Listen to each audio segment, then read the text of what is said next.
It's Cup night in Canberra. Welcome to Hawker Football Centre FFA Cup semi-final qualifying action. Arguably the biggest night in ANU Football Club's history. They play last year's treble-winning Canberra FC for a spot in the FFA Cup final. My name's Russ Gibbs. Joining me in commentary, as usual, Steve Forshaw. Steve, I'm not going to mention it too many times. You know firsthand how tricky ANU Football Club can be as an entity to play against. They knocked your Belconnen United out at the quarter-final stage.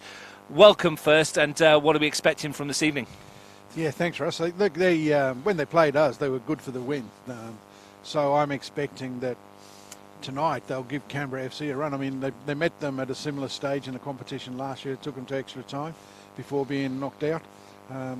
They've shown plenty of resilience. There's some quality in the side. They're doing okay in the NPL too. So they'll go into this game brimming full of confidence and ready to give FC a really, really tough encounter. That match against the Blue Devils, one of 5 in a row that ANU FC have won. The latest victims being Queanbeyan City on the weekend, a Rowan Peterkin hat-trick, goal from Nick Hope and Max Mottle in a 5-1 victory away from home at Queanbeyan City, which is a tough place to go to. It's a good result. That's a really, really good result, and just the sort of intro you want for a game of this stature tonight.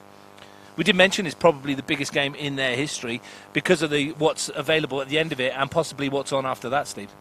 Oh, I think so. I mean, you're talking about the FFA Cup, which is probably now, certainly at a grassroots level, Australia's premier competition.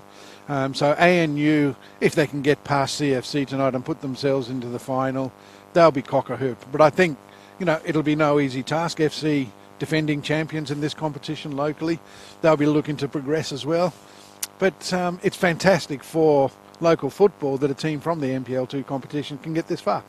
How much of a leveller is the venue we're at? Of course, if Canberra FC had been pulled out of home, we'd have been at Deakin Stadium on the grass field that they know so well here. This is a synthetic surface. ANU very used to playing on synthetic, used to play all their home games on ANU Willow's synthetic field. So will they feel more at home on this than Canberra FC, or because it's a nice flat playing surface, will it be playing to the hands of the NPL champions? No, I think it does make a difference.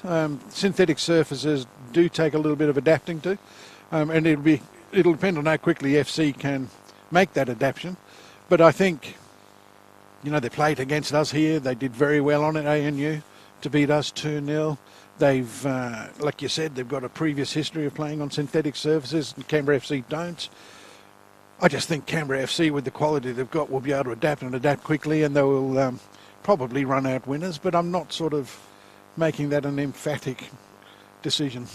Would have been an even harder decision, I think, to make maybe a month ago, shortly after your team, Belconnen, had beaten FC 3-2 at Deakin. Since then, though, they've gone on a run. That Cup quarter-final victory where Daniel Corbett-Aldo scored the only goal against Canberra Olympic has seen Luca Uida's team improve so far in that they've beaten Western 4-1, they've beaten the Rhinos 3-0, and they drew with Tigers on the weekend. So they've hit a good vein of form at probably the right time for them. Yeah, so they'll come into this particular fixture full of confidence as well. They had a shaky start to the season. They'll be the first to admit that, but they've turned a corner and they're now sort of getting the results that you would expect them to get. They'll be expecting to win today, and if they don't go into it with the right sort of attitude and apply themselves properly, they will find themselves chasing the game, and that's what they've got to avoid. If they go into it, they picked a very strong lineup, so if they go into this based on that lineup with a healthy attitude, then they can win the game and win the game comfortably. But ANU will be no pushover. Well, let's take a look at the two lineups. Let's start with Jim Dawson's ANU FC. Jake Bradley in goal, 4 at the back. James Ghazi, Ewan Peterking, Jan Voyner and Tom Crossley. 3 in midfield, Nick Hope, Chase Deans and Nelson Carey. Up front, Max Mottle, Andrew Manley and Rowan Peterkin. The front 3 have 16 goals between them this season. Yeah, well, Manley did really well against us when he played against us. Peterkin's got a hat-trick on the weekend. In midfield, got a young lad called Nelson Carey that I rate really highly. Played for Belconnen a few seasons ago in the under-18s and did very, very well before he moved on to... and his studies took over his priorities, and he's playing now for ANU, but he played really well against us. So I'm expecting the 4-3-3 that ANU put out really tests FC. And it's a pretty much full-strength ANU FC. The only player missing from their usual lineup, Tim Lopez, who's taken an untimely holiday as far as the students are concerned, and his manager Jim Dawson had a word with him about that, saying, why do you take a holiday during the season? Yes. Probably not ideal. No. Canberra FC, for their part, make 3 changes from the team that drew 1-1 with the Tigers on the weekend. One of those is in goal. Jonathan Thurtell comes in between the posts. The back 4, Lucas Mirages, Daniel Subasic, Matt Gerdebischer and Ivan Pavlak, who's picked ahead of Jordan Lamb, whose hamstring strain will keep him out for quite some time. In front of them, Ian Graham and Ryan Keir, Matt Waters and Daniel Corbett-Aldo, the front 2, Jason Ugrinich and Daniel Barach. It's a very strong side. I mean, they obviously they'll miss Jordan Lamb. He's been one of their better performers this year. But he's 3 or 4 weeks now with a hamstring injury. Pavlak, bags of experience, comes in as his replacement, and I suspect that might play as one of the central defenders alongside Matty Gerbischer, and that will allow Moragas to continue in his wing-back role, getting forward and creating menace down that left-hand side. But it's a strong side. Ugrinich and Barach probably haven't hit the heights that they would expect at this stage of the season, but they're slowly working into it, and Jason Ugrinich showed in flashes on the weekend against Tigers, particularly with the volley that hit the bar, that he's nearing his best form. The referee is Alex Toomey, leading the teams out with his assistants Nathan Shakespeare and Brad McGrath. The winners tonight will play Tigers or Tuggeranong in the final, and there has been a goal at Greenway. Tigers FC lead Tuggeranong 1-0. Nico Abbott with the goal down there. So the league leaders looking for a double, and they're 1-0 up, Steve, and will provide tough opposition if they do hold on to that. Absolutely. They're in great form, aren't they? And Abbott continuing that fine goal-scoring form that he's been in the first 6 or 7 weeks of the season. Something on the plate, Tuggeranong now to get back, but not beyond them. Saw their team sheet today. Daniel Fulton's been named amongst the substitutes there. He's been playing down in State League 2 or 3 with Tuggeranong in the lower grades there, but he's been named as a substitute today, and maybe it's a fairy tale written for him if he comes on. You never know, do you? I mean, cup footballers never cease to throw up the odd surprise, and maybe that's the next one. Speaking of surprises, are we going to see one here at Hawker Football Centre live on Bar TV Sports? It's ANU FC versus Canberra FC. It's a huge game in all respects for both these sides, and it's a match that should hit the heights, we hope. Really important that ANU start well. If FC get the better of it in the early stages, then they could run out comfortable winners. But if ANU can stay in the game, even if it's 0-0 for long periods, then you would fancy them to sort of take some encouragement from it. But it really is down to the start. They've got to get out of the blocks quickly. You think if they can get in front, they're a difficult side to break down, as Absolutely. you well know. Yeah, absolutely. If they can get one, they're not the sort of team that rests on the laurels either. They can actually push on and try and get a second. But like I said, I think if FC get the better of the start, then you would have to favour them to come out with the win and be in the final. But ANU, get out of the blocks quickly, stay patient, stay in the game, then they can cause them a problem. Nothing to lose from the team from NPL 2. They sit second on the ladder at the moment in their division. White Eagles lead the way on 16 points. ANU on 15. O'Connell Knights on 13 in that division. The big skipper, Jan Voyner. You get the feeling he's going to have a big game today at the centre of defence if they decide to progress. Yeah. And they'll have the hands full because the FC attack is very, very mobile, both in central and in wide areas. So the ANU defensive structure has got to be spot on. Well, Andrew Manley, the centre forward from ANU FC, will be the player to get us underway. Thankfully, the rain we've had through Canberra today has ceased. It was pretty miserable this morning, wasn't it? But the temperature still hovering around that 0 mark, and there's a prediction of some snow tomorrow. It's worse than Game of Thrones, isn't it? Winter's coming. Winter is here, I believe. Yeah. It hasn't affected the surface. It certainly hasn't, and it won't. As we go, Alex Toomey waiting to get us underway. Only the 6 minutes past the scheduled kickoff date. Get there eventually. Does that mean we're going home late? It looks like it. Might be going home very late if we go to extra time and penalties, of course. We need a winner tonight. We will get one at some stage. Early ball forward was for Rowan Peterking. Corbett-Aldo has a touch for Ian Graham. Starting tonight, came off the bench early on the weekend against the Tigers. Pavlak finds Barach. Pavlak again. Moragas on the right-hand side, which is something I didn't expect. And Pavlak taking up his normal left-back spot. Give me a touch here for Subasic. Manley putting him under pressure. Graham. Back to Matty Gerdebischer, the experienced Canberra FC defender. Subasic. Looks for the channel, the run for Barach. Boyner's there. Back to Bradley. Can't miss him in his pink kit tonight, can you? No. Early touch for Kier. And here's Matt Waters. Pavlak. Bright start this from Canberra FC. Lots of possession. That's one of the things you've got to adapt to early on a synthetic surface. Is balls that are played straight are just not going to find the targets. Loose touch from Peterkin. Here's Miragis. Steps away from Chase Deans. A lot of quality in Chase Deans as well. I know there's a lot of NPL clubs over the years have looked at him as an option. Yeah. Gerbish's ball. Water's a bit heavy with that one, but here's Graham. Lots of early touches for FC and dominating possession. Good footing from Nelson Carey. A chance for those in blue and whites to get a touch of the ball as Ewan Peterkin sends that down the park towards Manly. His battle with Gerbisher should be interesting to watch. Here's Rowan Peterkin. The two Peterkin boys in there, and Nelson Carey, who you said before might play a holding midfield role, Steve, off air. You know him quite well. Yeah, I rate him really highly. A very, very good young player, and you can see from his first involvements that very tidy in possession, doesn't waste possession at all. You know, if he's in transition, he's quite prepared to sort of just secure that first pass, and that makes him a really handy holding midfielder. Nice little triangle from the University side, and here's Ryan Peterkin looking to stretch his legs. Inside Miragis, runners ahead of him, but the young fullback got a foot in. Here finds Barach. Lovely touch from Corbett-Aldo. Ugrinich had strayed offside, so left it for his strike partner Barach. He's kept it in. Here's Ugrinich now. Water square, Ugrinich bends one, and the first shot in anger doesn't test Bradley, but bright stuff from Luca Oida's team. Yeah, they've done well. They've started really well. But ANU have sort of, kept them outside the box, so they'll be reasonably pleased with their own start. That's the sort of position that FC want to find Jason Ugrinich, just outside the box, cutting in onto his left foot. Scored a cracker in the last round to see off or start the rout of Brindabella when he knocked one in top corner. So he'll be looking to do the same again tonight if he gets more opportunities like that one we've just seen.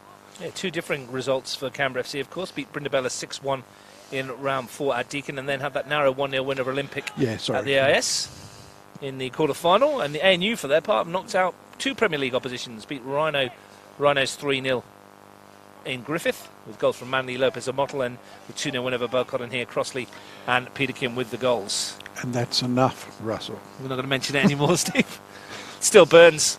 Still burns, all right. One of those games that happens in cup football, and that's why everyone loves it. You can get the odd upset or two. Subasic's ball forwards. Should be easily enough to roll through for Bradley. They've had furthest they've ever got this, of course, ANU FC in the semi-final stage. In round 16, they were thrashed 8-1 by Belconnen. In 2017, they were beaten 3-1 by the Tigers, and last year they beat White Eagles 3-1 and then pushed FC all the way at Deakin, losing 4-2 in extra time. So they won't be scared of this opposition by any stretch, will they? No. Well, like you were saying earlier on, they've got nothing to lose. They've done really well. If you'd have said at the start of the competition you'll be in the semi-final, they would have taken it. So, they can just go out, enjoy themselves, play with no pressure whatsoever. And ambitions, of course, to play in NPL 1 when promotion comes in next season. One of the sides, along with White Eagles and Queanbeyan and O'Connor and all those teams that would like to be promoted to the top tier. Yeah, no doubt. I mean, and 5 games on the bounce, including the cup wins, puts them in a good position to launch into the second half of the season. Well, they won't be short on confidence. It's a chase out wide for Pavlak. Looking to swing it in towards Ugrinich, who peeled away from his marker for a moment. There's Tom Crossley there, the veteran fullback, I guess you could call him now. Been around for a long time. Yeah, he's been around a long time, Tommy. Been a good servant to a number of clubs. And ANU the latest. But that's a lovely break down the left-hand side, and Pavlak doing what Pavlak does, swinging quality ball into the box. Here's Peterkin. To Ewan Peterkin. It's one for Manly to chase. And he's happy to do so, and he's done well to pick that loose ball up and earn himself a free kick. Andrew Manley. He did really well, wasn't he? 2 against 1, and he still ended up in possession and won his team a free kick. Done very well. Yeah, the IT expert. And also with an eye for goal. Free kick then, which Crossley will take. First opportunity for ANU to send some bodies forward into the danger zone. Manley's one of them. Dean's this side with Rowan Peterkin too. Crossley with a flat delivery. And here's where the danger could be on the break, but Peterkin has it. Runs straight into Ian Graham. And FC can bring it clear. Been bright so far, Rowan Peterkin, putting in the effort down this near sides, up and down. Yeah. Just wonder sometimes with the NPL 2 side, Steve, how their fitness levels will hold up against the higher ranked opposition. Well, you would think that might be a factor late in the game, but certainly against us, they ran the game out the 90 minutes really, really strongly. If it was to go further than that, you might have to question the ability to see it out. Graham tries to slide it down the line to Mirages. Loses out, and here's a chance for Deans to show his quality. Steps away from one and from a second, and is brought down by Ryan Keir. That's Ryan's second foul in a row, I think. Might have to watch his P's and Q's from here on in. Just a little glimpse of the quality that Chase Deans brings to this team, though. Yeah. He went round them like they were witches at then, didn't he? A really good run. And a chance, perhaps, for Big Jan Voyner to get himself forward. Nelson Carey on the far post as well, and Crossley will no doubt look to drop this in a dangerous position. Decent delivery, and it's a test for Thurtell, and he's not claimed it. And Graham gets rid of it. Nervy from Jordan Thurtell. Yeah, almost a replay of the first goal they scored against Belconnen when they beat us 2-0. Here's the red shirts flooding forward with Greenwich. Waters outside him, and that's well read by Ewan Peterkin. But yeah, decent delivery from Crossley again, and it bounced in that awful area, didn't it, in front of the goalkeeper? In fact, the ANU player that got in between the goalkeeper and the defence gets a touch, and he probably scores because it's just going to take it past Thurtell. But even without the touch, it sort of caused him problems. Here's Keir. Corbett-Aldo. Keir again. But it's the sort of opportunity they really need to take. But they'll be encouraged by that, won't they? Certainly something to brighten them up in the early stages. No goals, of course. We're back here on Saturday for live Women's National Premier League football on Bar TV Sports. Belconnen United versus Canberra United Academy. As Greenwich goes after this. And Ewan Peterkin's there once more. Defended strongly so far. Yeah. Mottle tried to keep that in, but couldn't get a touch. Yeah, women's football on Saturday, as I was saying, Belconnen Canberra United Academy should be a good match. And on Sunday, you can join myself live from Nijong Oval, league-leading Tigers FC versus Gungahlin United, who have won 4 from 5 now, I think it is, or something like that. Yeah, they drew with us. That was the last points they dropped, I think. And they're looking good, so that's highly promising for an entertaining match down at Nijong. I'm sure the really temperature will be freezing down there. It'll be cold, but it'll be worth the trip. If it hadn't been for the -6 at the start of the season for Gungahlin, they'd be on 13 points and pushing the top 2. They'll be confident they can make the 4. But that's for Sunday. This is for now. Nice skill from Manley. There's one red shirt too many in front of him, though. Keir finds Waters. Back for Pavlak. Drafted into the team because of the injury to Lamb. Keir. Gets it back again and looks for Pavlak down the wing. Galloping forward like the old days for Ivan Pavlak into the penalty area. Should be cleared by Crossley. Got enough on it. Just about. Here's a chance for the students to bring it forward. Mottle. That's twice Pavlak's gone in behind there and put something into the box, and FC really haven't sort of got into the box in numbers to actually take advantage of it, and that's something that Luca Udo will be looking to fix, I'm sure. Heavy touch from Crossley, just kicks it out of play, unfortunately for him. Just a reminder, it's 1-0 at Greenway to the Tigers in the other semi-final. You can catch that on Bar TV Sports as well. There's commentary from Isaac Narouzi over there. Must be close to half-time. I was just going to say that. Must be close to half-time. I'm sure whoever comes through on that one will be watching this one with real interest for the last half hour or so. What they get once they come off the field. And the early indications are that it's going to be a tight one, Steve.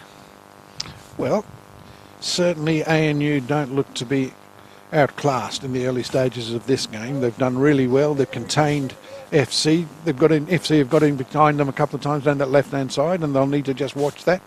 But by and large, the game's been relatively even, and if anything, ANU have had the best chance from the Crossley free kick. Peterkin tried to turn. Corbett-Aldo calmly back to Thurtell. He's got a big clumping kick on him as Jordan Thurtell. Good touch from Voyner at the back. Carey finds Ghazi. Carey has it back. Voyner again. More by luck than judgment, I think. Yeah. Falls for Kier.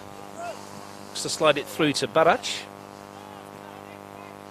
Chance for you, Greenwich, to put Waters in here, and it's looking likely for FC. And down he goes, Matt Waters, and it's a penalty.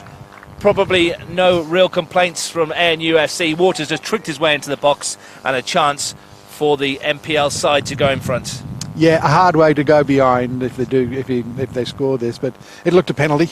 Referee had no hesitation in giving it. Waters, neat little turn back inside, completely fools the defender, and unfortunately contact is made and down went Waters, and we're looking at 1-0.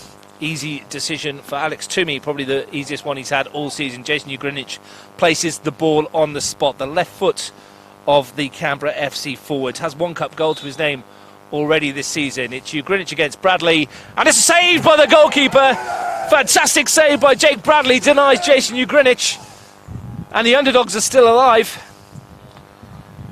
Canberra FC still on the attack though. It's Greenwich again. Back to Pavlak. In towards the penalty area, and it's cleared. And as far as Mirages, he tries to squeeze it through. Chance again on the left foot to drive on goalwards, and that's easy for Bradley. Wasn't the best penalty that Jason Greenwich has ever hit, but credit to Jake Bradley for the save. You've got to give credit to the keeper. He's made the save. I mean, as you're suggesting, it was at a good height for him. It went to his stronger right-hand side, and it really is the save that keeps them in the game, because you would expect Jason Greenwich to tuck that away.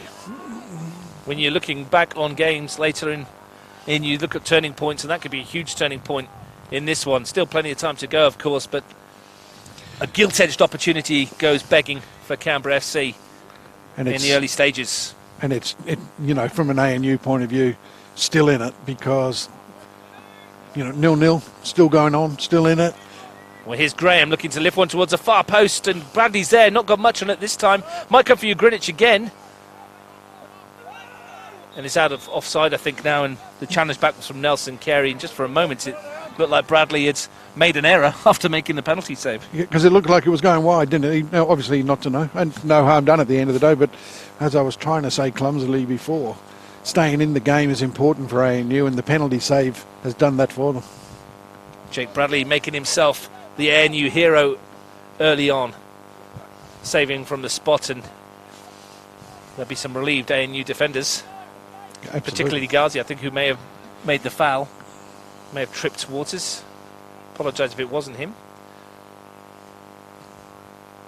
Interesting to see how Jason Greenwich recovers from that, because he hasn't had the best of starts of the game. Not that he's done a lot wrong, but it's the sort of thing that can affect the player's confidence. So I think Jason will be wanting to get on the ball as much as he can and make his next couple of passes stick. He hasn't had the best of times in front of goal this season. Did open the cup account, like you said, with that absolute thunderbolt against Brindabella. Got a couple in the league against Word and Western as well, but it's been particularly unlucky. He hit the crossbar with an absolute belter on the weekend against the Tigers. Yeah. And again, yes, it wasn't probably his best penalty, but he's got goals in him. Jason will score goals. I'm sure he'll get more opportunities this evening. But you've got to ride your luck in cup situations, and there's a prime example. Luck can win you competitions, can't it, Steve? You need a little bit, don't you? You need a little bit. Another free kick. Carey's run forwards. He's had a great start. It looks a handful, doesn't he, in that defensive midfield role? And Chase Deans as well has looked good for the University.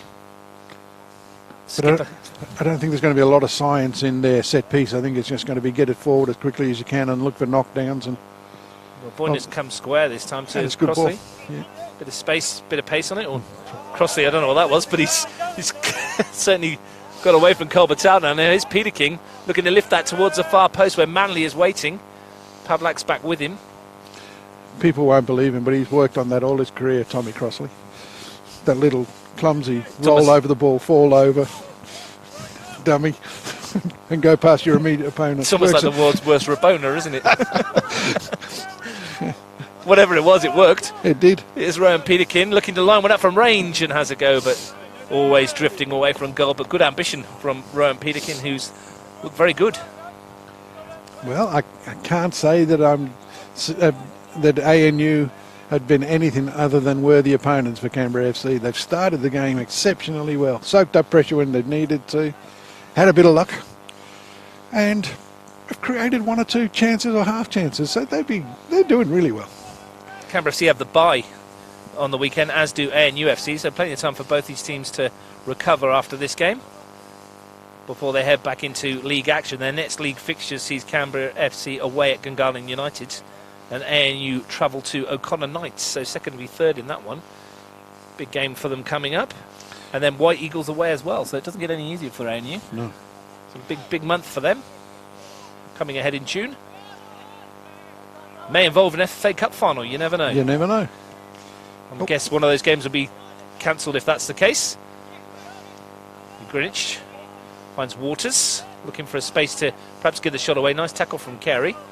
Good recovery. It was Nelson Carey that actually gave the ball away, but he's recovered well. 1-2 with Mottle. Up to Manley. Looking to use his body, but Waters is there.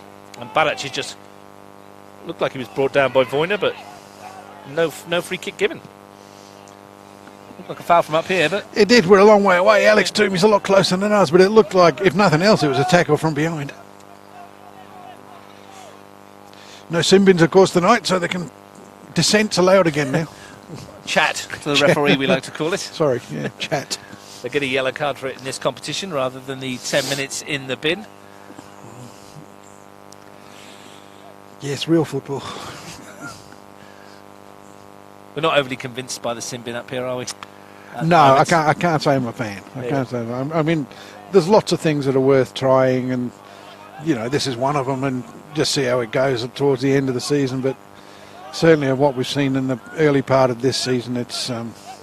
We've talked about it in commentary before, and I think in the lower grades, it's probably very useful. But in the upper echelons, you see, it doesn't really help anybody. No. As I understand it, that there are some leagues in the UK that use it, but they're very social leagues, you know, like pub leagues and things like that. I mean, we don't really want to be going that way, do we? Not for our elite level players, but that's a discussion for another day, I guess. Here's Miragis looking to take on Crossley, looking to swing this one into the penalty area. Might fall here for Pavlak, whose eyes lit up for a moment. Finds Waters instead. Ball in towards Barach, cleared by Deans. Corbett-Aldo couldn't bring it under his spell. Kier tries to slide it down the channel for Waters, but Ghazi's there. And again, well defended. Kept the shape well, forced them across field and didn't leave gaps in between lines, didn't get low for penetration, so well organised, well structured. You said off air before we came on, Steve, that the first 25 minutes or so are going to be crucial for ANU perhaps not to concede, and they've done better than that, haven't they? They've looked good. They have looked very good, very good. Great tackle, Derbyshire. Sets another attack in motion with Waters, who's looked lively as well. Just as I said, that gives it away to Crossley. It's part of the way that FC play, though. They like to play narrow and get the fullbacks forward. So Jason Ugrinik on this side, Waters on the other side, are tucking in closer to Barach. And if there's no width, if the fullback's not coming forward, you're often going to see balls go astray like we just saw. Space for Kier. And again. They looked for Pavlak. Yeah. Still got a fair bit of pace about him, Ivan Pavlak. Maybe not the explosive acceleration he had of 5 or 6 years ago, but still gets up and down that wing pretty well. And what a player he's been. Great servant to this football club. Just a fantastic player. Spot of rain falling there, Steve, as well, as Crossley picks it up. Peterkin on this near side. Crossley again, 2 red shirts surrounding him. Windsor throw-in off of Daniel Corbett-Aldo's head. Tom Crossley. You can feel a couple of drops of rain floating around. Hope it holds off.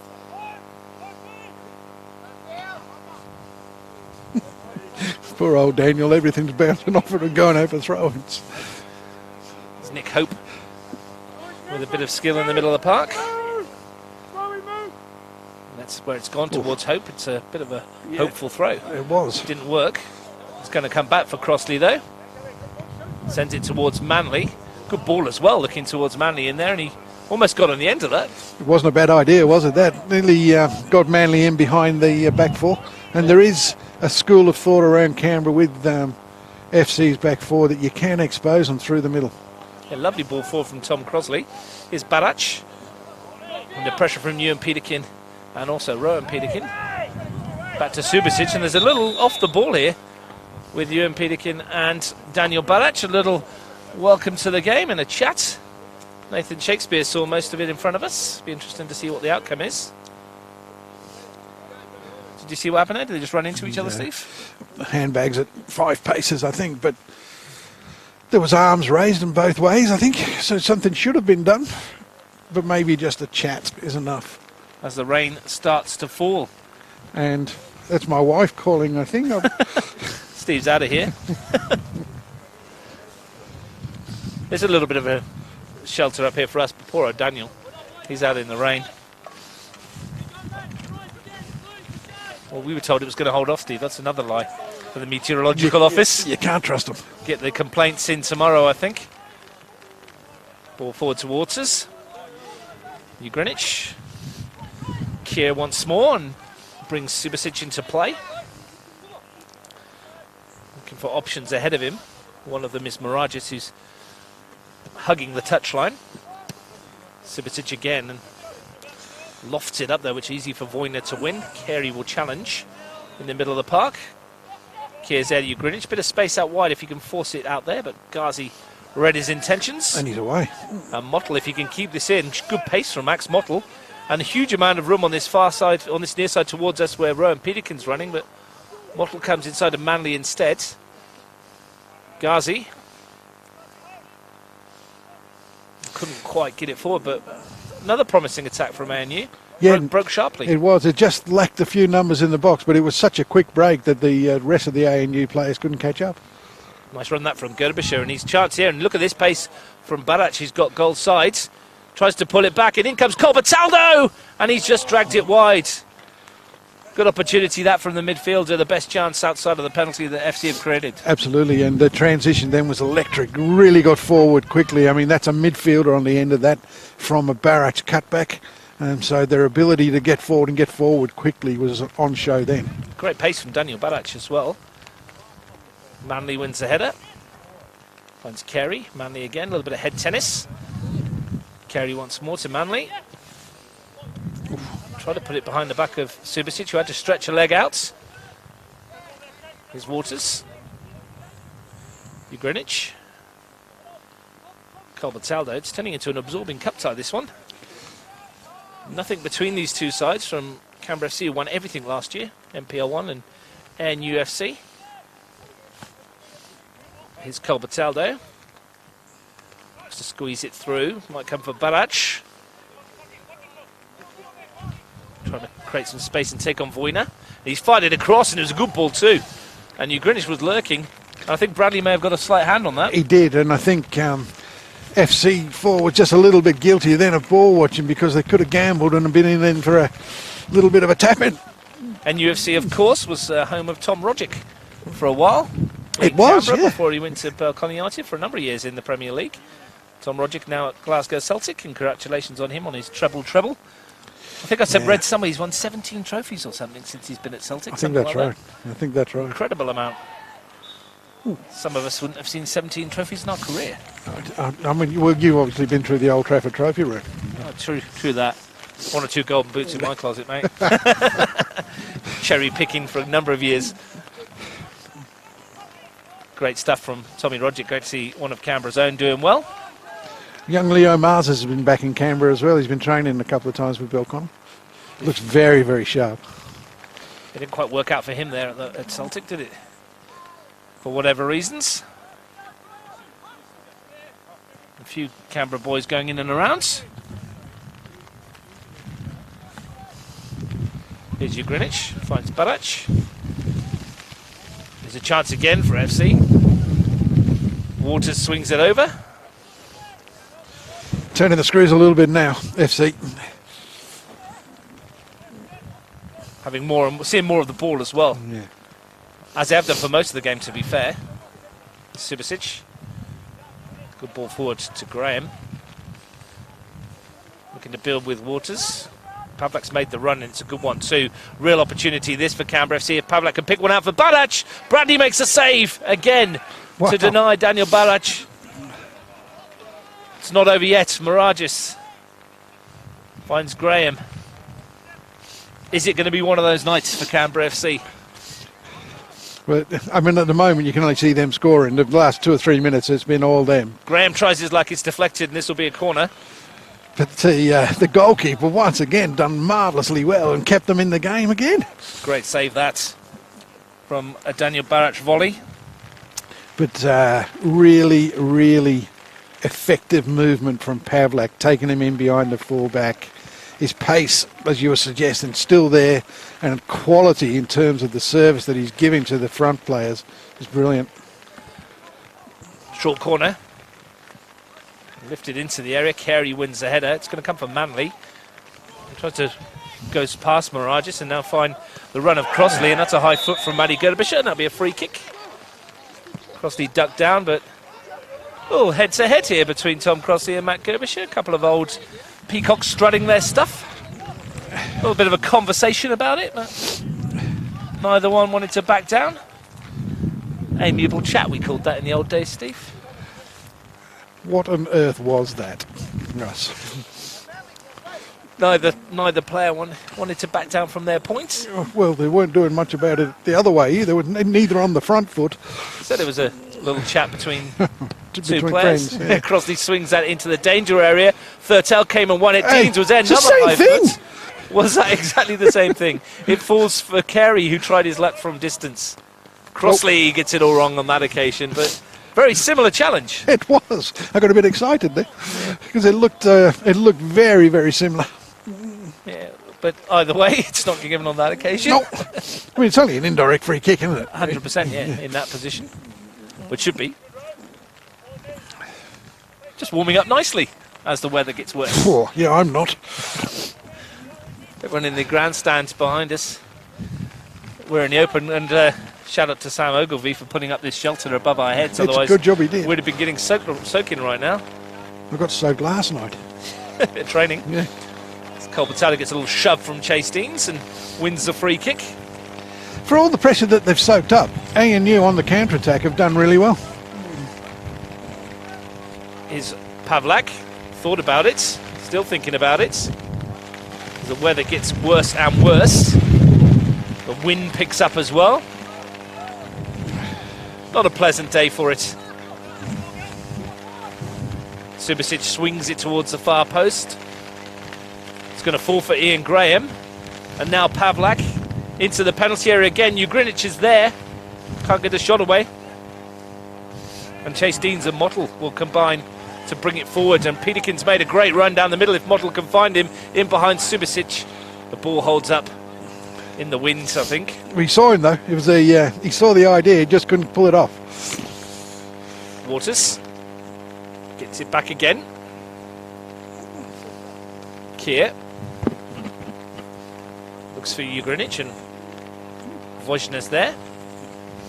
Wojna, I should say. Bradley sends it forward, and big kick from him too. And only Matty Gerbisher alerts at the back for Canberra FC. The umbrellas go up on the FC bench. Bit late for that. Yeah. Maragis challenged by Rowan Peterkin. Good win that. Manley. Hope to Manley again. Back to Hope. Opportunity for ANU. Not much ahead of Nick Hope though. Rowan Peterkin's making the run into that area with Daniel Corbett-Aldo, and Gerbisher came across and wins the free kick. Very experienced piece of defending from Matty Gerbisher. Corbett-Aldo marshalled his the run of Dean as well, I think, wasn't it? Yeah. Hopes. Hopes. Peterkin's Yeah, run. sorry, Peterkin, yeah. Good run from Rowan Peterkin again, and he's a hard runner, and he's been putting the K's in these first half. Here's Kier. Corbett-Aldo at the other end, looking for an option ahead. Finds Miragis. Coming to his left foot. He does exactly that. Swings it in, over hits it, and overcooked cross will mean a throw to ANU. Just a reminder that we'll be back here on Saturday for Belconnen versus Canberra Academy in the Women's National Premier League, and on Sunday, Nigel Oval, NPL Tigers versus Gungahlin. That is if we've thawed out in time, because it is bitterly cold here. Had a fair smattering of snow down the snowfields, didn't they, today? I think it was like 10 foot or something. A fair amount. It's on its way, Steve. That's something to look forward to. Here's Deans. Crossley. Good ball down the line towards Peterkin. Rowan Peterkin looking to take on Subasic and swing it in. Touched off towards Crossley. There's Peterkin once more, but that's well done by Miragis.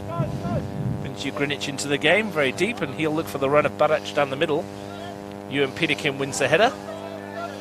Crossley, happy to go back to Bradley. He's been the hero of the game so far, saved EJ's New Greenwich penalty, and a great stop from a Daniel Barac volley from almost point-blank range. He's got the pink beanie on to go with his kit now. Can't blame him. Once again, Daniel Corbett-Aldo manages to find a ricochet to the sidelines. It's about half a dozen off him so far, isn't it? Just getting a head or an arm or a leg or a knee or something in the way. Here's Rowan Peterkin. Graham should win the header. Heads it to himself. And a third time. Keir popped it forward towards Waters. Now here's a chance for Matty Waters. It's open up for Waters, and his strike is right down the throat of Bradley. Another dangerous opportunity as the rain thankfully ceases. But Matty Waters on his left foot, dangerous from that sort of range. Yeah, don't want to give him too many sights of goal from there. Tucked forward by Ghazi. So what are we, 35 minutes in? Too cold to look at my stopwatch, Steve. Fair amount of time gone. And you'll be delighted. Still be in it 0-0. Still well and truly in it. Yeah, 12 minutes or so to half-time. No score. You keep going back, and here's Manley trying to get away from Subasic, and that could have gone either way as well. It had to be a foul one way, didn't it? Barac tries to flick it through. And you supporters just in front of us here asking the question. I actually thought it was a foul the first time on Subasic, but it Looked may that have way, been didn't it? a retaliatory foul the other way when it wasn't given. Good foot in from Hope. Finds Carey, and that's a good ball too to Manley. And he was caught late by Subasic, and I wonder if there's a little bit of retaliation in that one. Don't know, but they do look a little bit square at the back FC, so if ANU can find a ball that just gets one of the forwards in behind, they're in with a shout. Well, they certainly know they've been in a football match, half an hour in. Yep. ANU giving as good as they're getting at the moment, and had some promising moments generally from set pieces like this. Yeah. And Tom Crossley will look to create another chance if he can for the nominal home side. Swings it in towards Big Voyner, who came up from the back. Now this might sit up nicely for Crossley. He tries his luck from range, and why not? Yeah, it was worth a try, but that's as wide as you're ever going to get. It either flies in the top corner and everyone's watching it virally tomorrow, or that happens. It's worth a go though. Yep. Cup nights made for that kind of magic. But it's certainly looked their best way forward, hasn't it? Set piece. Get it into the right areas, and Thurtell hasn't been able to command his box, and unfortunately for ANU, they just haven't been able to apply that final touch. It's certainly rattled FC defensively, isn't it? Yeah. Here's your Greenwich at the other end. Looking to swing that one in towards Barac at the near post, and he almost got there. But Bradley again showed his quality. Good job he did, because the marking was poor. Got him behind too easily. Here's Hope. Runs into Corbett-Aldo. Miragis. Graham. That's a lovely ball from Jason New Greenwich. That cross, just marvellous. That's, you know, Pavlak's been doing it. New Greenwich has done it. Waters from range. Good block that. Great block from Nelson Carey. He stayed down. He wore that one, didn't he? Yeah, that stung. I think we might have got him in the mush. Waters again. Corbett-Aldo. Keir looking to build something. Good ball towards Barac. Just a little bit too high for the centre forwards. Couldn't bring it down, but great bit of defending from Nelson Carey to wear that volley. Absolutely. Put his body on the line, didn't he? done his team proud. But he and Bradley have defensively have been the pick of the ANU players, and Deans and Peterkin, just at the Manly. Just at the bottom of your picture there, the gloves are very much off for Tom Crossley now in a literal sense. Taking them off and... Toughened up. Yeah. The rain stops and it's got warmer. That's it. Balmy autumn evening. Bradley sends this one way, way, way into the FC half. Good win that from Derbyshire. Greenwich came back to pick up the pieces, but it bounced over his head. Nice touch from Carey, who's looked very composed. Here he is again, looking for Mottle, but Pavlak is in front. This has been FC's best avenue down that left flank. Barach again. Ewan Peterkin was in the way. Barach has worked hard today. He's had a really good game. Really good game. Here. Is there something opening up here? Corbett-Aldo. Voyner was there. Subasic. It really is a matter of FC using the width like they have, Pavlak, Ugrinik, Moragas to a certain extent, because through the middle, ANU just got massed ranks and the lines are too hard to break. Corbett-Aldo looks for Waters to squeeze it in. Real opportunity here for Barach, and again, Jake Bradley comes to the rescue. The striker goal, and he dives to his right to push it away, and somehow it was Matty Waters, I think, in fact, who struck the ball in the end. And I thought it was Barach. I think it was Barach. it was a great save either way. Yeah, it was fantastic. Again, to the rescue. What from the set piece from Canberra FC? We're watching Corbett-Aldo on the edge of the box here. Is that where it's going? Greenwich goes flat to the front post, and it's nodded up in the air from Mottle. Waters his touch. Graham back into the danger area. Might come for Corbett-Aldo on the volley, and just wide of goal once again. But kudos to Jake Bradley, who, when we spoke about the game at the start before they kicked off, you said moments needed to be won by people. You know, you look back on moments, and I mentioned out of the penalty as well. You need players to have good games if you're going to win cup ties, and Jake Bradley's having a cracker. He's having a stormer. And, you know, a team coming up from a lower division against arguably Canberra's most successful team over the last season or two. Your goalkeeper has to be on form, and he's been certainly the pick of them so far. Mottle's header for Deans in the middle of the park. Kerry was there too. Picked up by Waters, who wore one from Chase Deans there. He's a bit cross. Fair to say he didn't agree with that decision.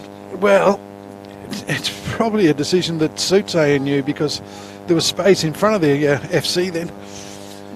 A lot of space for Lucas Moragas, wasn't there? Yeah. Down this right flank. Free kick, which Matty Derbyshire is behind. I'll tell you something, I'm definitely not a polar bear.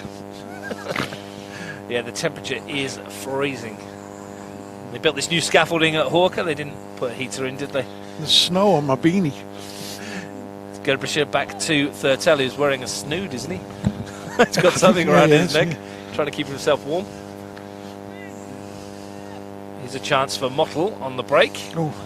He's done himself a disservice there, tricked himself. It's the right idea, though. If, you know, Ryan Keir, wonderful player, good passer of the ball, but not the most mobile. Mottle looks to have a turn of pace, so I think getting him one-on-one with Keir, trying to take him on with pace, is a good thing. They've looked lively going forward, haven't they? They look like they've got a bit of pace, and it might cause Canberra FC some issues. And they've defended well as well, with this man Voyner leading by example. Well, I mean, Bradley's been exposed on one or two occasions, but he's answered the challenge. Defensively, they've looked reasonably solid. But in the wide areas, FC do look to get some joy. Deans heads it clear, and it's a chance for Rowan Peterkin to bring it forwards. Chase Deans wants it. Ian Graham comes across. And it'll be an FC throw. Right in front of the commentary position. It's come out of the hands. Wrong from Moragas, probably a bit wet, the ball. Crossley looking for Rowan Peterkin. Oh. Controls it with the back of his head. More by luck than anything. But shuts down Subasic as quick as he can. Yep.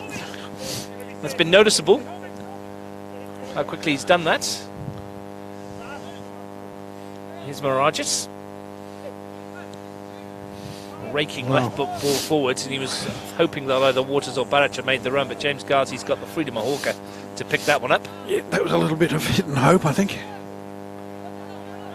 Carey, a little niggle at him. The free kick awarded. Asked a lot of him, the keeper, then, but Carey answered the challenge for himself and just won the free kick. And Ryan Keir just left a foot in. Here's Carey. Comes to this near side to Ewan Peterkin. Crossley. And that's a good ball as well. Almost got Chase Deans in. FC looking to expose the gaps that Crossley had left. But ANU back in numbers and quickly. Is Pavlak on the other side. He's giving it away. Chance for Deans perhaps to stretch his legs. Looking to take on Ian Graham. Mirages is back to help out. Chase Deans, great ball in. Chance here with a header on the near post from Rowan Peterkin. The first side of goal that they've had. And a decent stop from Third Cell. Didn't get enough pace on the ball, Rowan Peterkin, but lovely move and a fantastic cross from Deans. It was a really, really strong move forward by ANU. Unfortunately, it would have been a really good header to have scored from there because it was slightly behind in the cross, but got him behind them again using the pace of the front three. Got it on target as well, so you can ask for. Yeah. Impressed with the way Deans at pace got that left-footed ball into the penalty area. Well, I think again it's Deans versus Graham in a battle of pace. You back Deans, but Moragas did well to got back and help Ian Graham out there, else it could have been even more danger. You almost see that they've got the yard of pace on FC nearly over the park at the moment. Well, certainly in midfield, I think they do. Because Moynier needs to win this and did just enough, and that's a good covering piece of defending from Hope. Back to Bradley. Gerbish is there. Here's Moynier. Deans to Hope, and here they come again with this nice slick football, and then that long ball forwards looking for Crossley, and I back Mirages in this foot race, but Crossley won't let him settle, will he?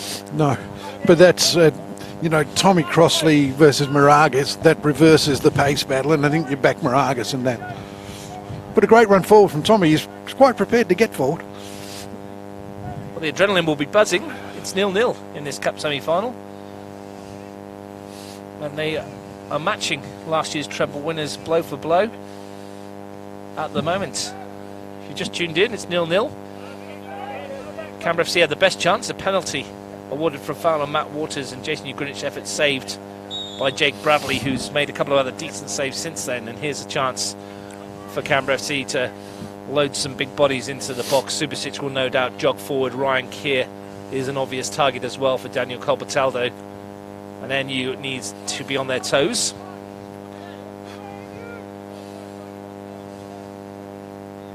Five red shirts at the far post for Daniel Corbett-Aldo to aim for. Decent knock in, but that's easy for Carey, and it's going to break off Pavlak for Mottle. Manley, he's a willing front runner, gets past one. Now if he can slide Rowan Peterkin in, the flag will go up, and it was very, very tight indeed. Just a fraction too early. And therein lies the way forward for ANU, because FC do play with a high line and can be caught square. Fraction better in the delivery, earlier in the delivery or timing of the run, and you're in one-on-one. Coming up to the end of the first half. John Thurtell sends it downfield, should be easy for Voyner. Towering header, Graham sends it right back from where it came.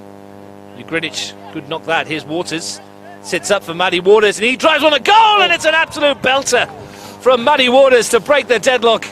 It sat up and it wanted to be hit, and boy, Matty Waters gave it an absolute thump, and it's Canberra FC who lead 1-0. A lot of violence behind that strike, and it was a situation where ANU had just got caught with too many gaps between the lines, and when the ball was eventually, or first one, fell to Matty Waters, and he makes no mistake with a venomous strike. 15 seconds before the half-time whistle as well. What a time to open the scoring for Canberra FC, and a sickening sucker punch for ANU. It sat up perfectly, didn't it, on the artificial surface, and Waters, who had a sighter earlier, absolutely thwacked it home. And it comes only moments after the possible one-on-one at the other end where they've been caught offside. So it's made it even more difficult to stomach. Absolutely no chance for Jake Bradley on that occasion. Not at all. I don't think it was that far out of his reach, but it was going that quickly that it was in the back of the net before he even saw it. Hope flicks it past Ian Graham, can't get it past Subasic. Here's Greenwich, who will be a relieved man, no doubt. Waters. Corbett-Aldo left the ball behind. Nice change of direction, reverse pass from Hope to Deans. And that is the half-time whistle, and that sickening blow for ANU right on half-time. And it's something that Luca Oida and his team will be super happy about, having missed a penalty to go in 1-0 up. Well, I think it changes the half-time team talk for both teams, doesn't it? I should imagine that had they gone in 0-0, Luca Eudor would be thinking that we haven't performed, we haven't turned up, there's a lot of work to do. ANU'd be going in thinking 0-0, really good 45 minutes. And now we go in 1-0 and ANU are actually a little despondent because they've just got so close to the half-time break after holding them out. Conceding a lot of territory, conceding a lot of possession, but looking good on the counter themselves. And unfortunately, for poor old Jake Bradley, the ball is raced into the back of the net from a thunderous strike from Waters, and that's where we see ourselves at half-time, 1-0. And UFC can be very proud of what they put in that first half. They're not out of this cup tie by any way, shape or form. Jake Bradley's phenomenal penalty save from Jason Greenwich kept his side at 0-0 for a large part of it, but that strike right on the cusp of half-time from Matthew Waters smashed it home from long range. It fairly fizzed in the net, and that's the goal that separates the two teams here at Hawker Football Centre. Half-time in the FFA Cup semi-final. It's ANU FC 0, Canberra FC 1.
Welcome back to Hawker Football Centre, second half of the FFA Cup semi-final. Canberra FC versus ANU FC, and Canberra FC lead at the break. Matthew Waters is goal. I'm Russ Gibbs, your commentator. Joining me for the second half, Steve Forshaw. We'll just run through the two teams before we do. Doesn't look like there's any changes on either side. ANU then Bradley in goal, who saved Hugh Greenwich's penalty early. Ghazi, Ewan Peterkin, Voyner and Crossley. Hope, Deans and Carey in midfield. Mottle, Manley, Peterkin, Rowan up front. Canberra FC, third in goal, Mirages, Subasic, Kubisha, Pavlak, Graham and Keir, Waters, Corbett-Aldo, Greenwich and Barach. Steve, 1-0 at half-time to the Premier League one side. What do ANU FC need to do, apart from the obvious, is score a goal to get back into this? Look, I think they don't have to do much different to what they've already done in the first half. They could have gone in 3 or 4 down, penalty saved, a couple of other great saves from the keeper, other chances missed, and they could have been well and truly out of this. So they can just ride their luck and just see if they can get something out of the game. They can throw caution to the wind in the last 10 or 15 minutes, 20 minutes, see if they can get an equaliser if it hasn't already occurred. Keep putting pressure on in the middle of the park, keep solid at the back, and on the counter maybe they can pinch one, but I don't think they need to change much in their approach. Common theme around the ground at the moment, and Luca Oido is one of them, is bouncing up and down on your toes, trying to keep warm. Everyone out on the field's doing it, so we're all doing it. It's freezing cold, isn't it? It's cold enough. It's not warm, and it's only going to get colder in this next 45. Over at Greenway, it's Tuggeranong United 0, Tigers FC 1. Nico Abbott with the goal there. There's been a second goal there as well that was disallowed by the Tigers. In fact, I'm just hearing, Steve, that it's now Tigers 2. Tuggeranong United 0. A second Tigers goal with 15 minutes to go has possibly put them into the final. So Tigers FC 2, Tuggeranong United 0. And perhaps not unsurprisingly, it's Tigers that are in front, but they're just continuing on. They're good form since the start of the season, I think. And I'll stand corrected, but I don't think they were defeated in the second half of last year, and they haven't lost a game so far this year. They did lose one game, didn't they? Because they got beat in the finals. Yeah, I mean in the league. Sort of. Yeah. I'll tell you what, though, Steve. The weather gods must hate us, because we had 15 minutes half-time there with absolutely no rain whatsoever, and it was no wind, and it was not too bad. We've come up here for the second half, and the wind's picked up, and the rain's coming down. And Daniel on the camera's looking perplexed. It's freezing cold, I think. Did I mention that? You did mention it once or twice. And we have a delay as we try and fix the net. They were bashing around in at half-time. Yeah, the half-time just what heroes. We need. Yeah. Just what we need, and just what the players need as well, of course. Those of you sat at home watching in the warmth, see them fixing the net on your picture there. It's Nico Abbott with the second Tigers goal, his second of the night. Continuing his fine start to the season. I think that's 11 for the season. He scored a lot. At the moment. 11 goals for the season as well. And it was him that had the goal disallowed as well? It was. Yeah. It was Nico Abbott that had the goal disallowed as well. I think that one rather hit him rather than him scoring it. You can see this rain coming across the field. I don't know if it comes across on the camera. Eventually, Alex Toomey says, let's play some football, and gets the second half underway. And the cliches will come out, of course, in the second half. But, Steve, the next goal really is absolutely vital. If FC get it, it's over, you'd think? Yep. Yeah, I think that's right. But I also think that FC might just take a more cautious approach now and just make sure they're playing mistake-free football, not giving ANU a sniff, little things that are deflections. If you can get people in the right areas, they'll be trying to avoid that, keep possession for long periods of time, and just run ANU around.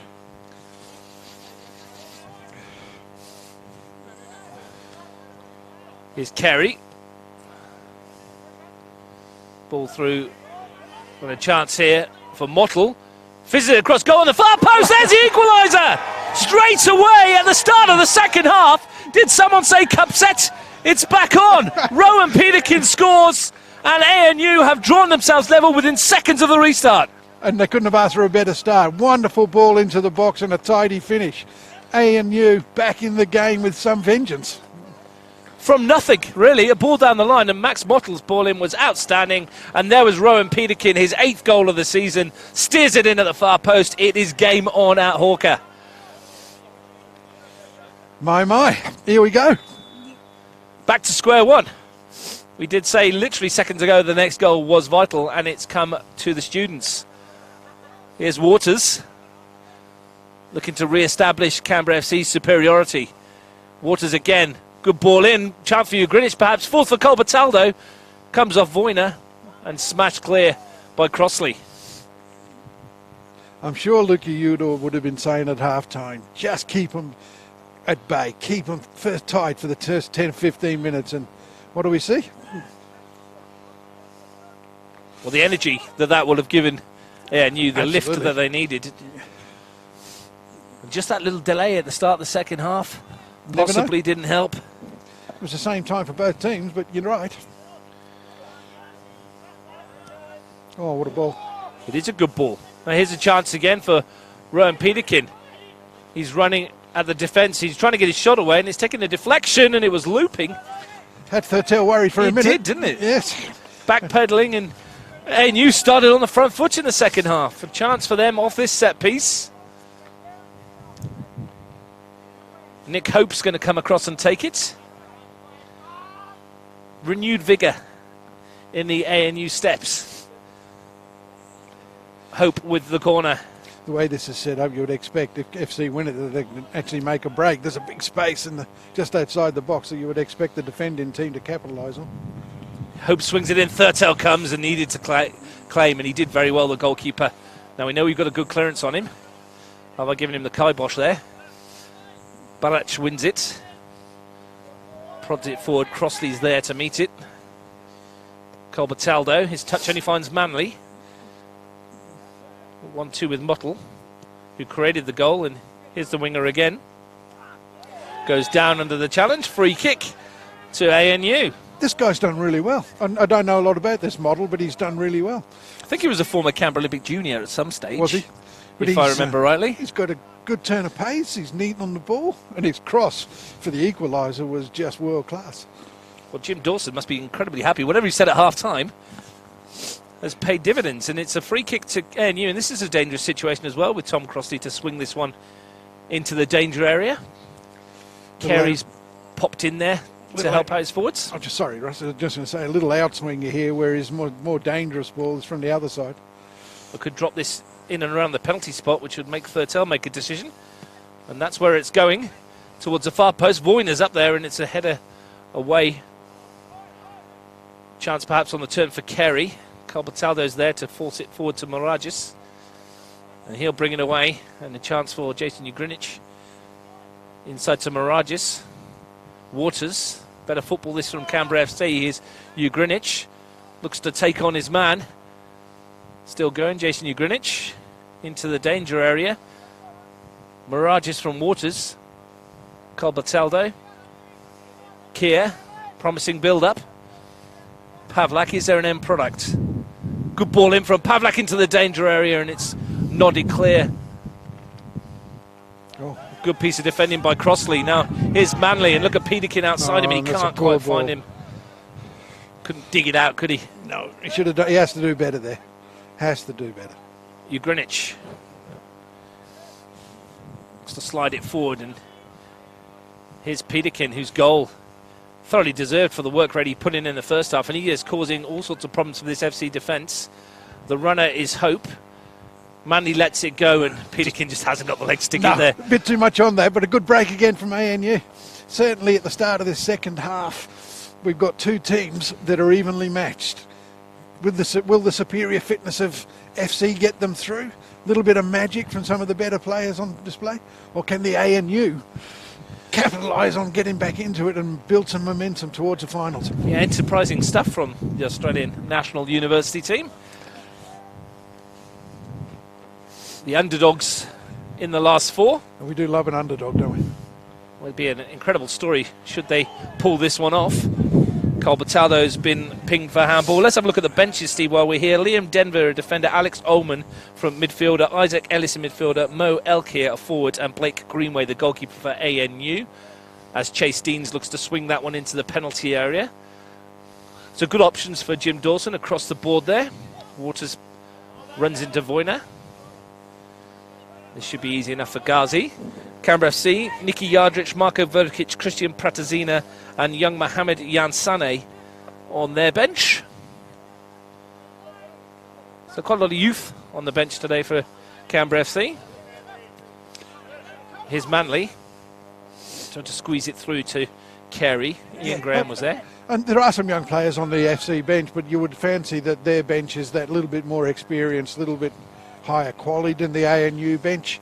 All of the guys, apart from the last guy you mentioned, have all had first grade experience in the last couple of seasons. So if they have to call on them, they know that they can rely on them. Well, Mohamed Yansane is a midfielder. He did play in the 4-1 win against Woden Western earlier in the season, got himself a game off the bench there. Yeah. Well, there you go. Another young player coming through the ranks, and these kind of competitions are made for those kind of players.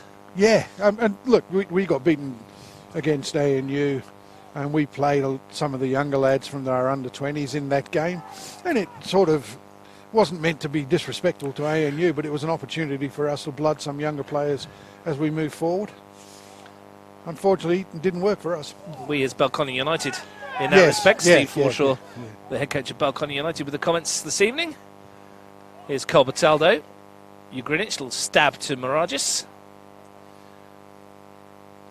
To bring it back inside, and rather got himself caught up. And Carey sends that forward, but there's no one in a blue and white shirt to chase. But they've done what they needed to do. ANUFC went in behind, and they've got themselves level. So it's almost 2 goals in a minute, wasn't it? You know? It was, actually, thinking about it, wasn't it? Probably less than a minute of real time.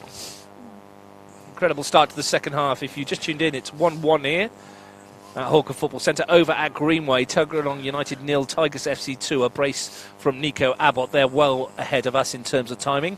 They're pretty much towards the end of that match, and Tigers FC look like they might be returning to the final.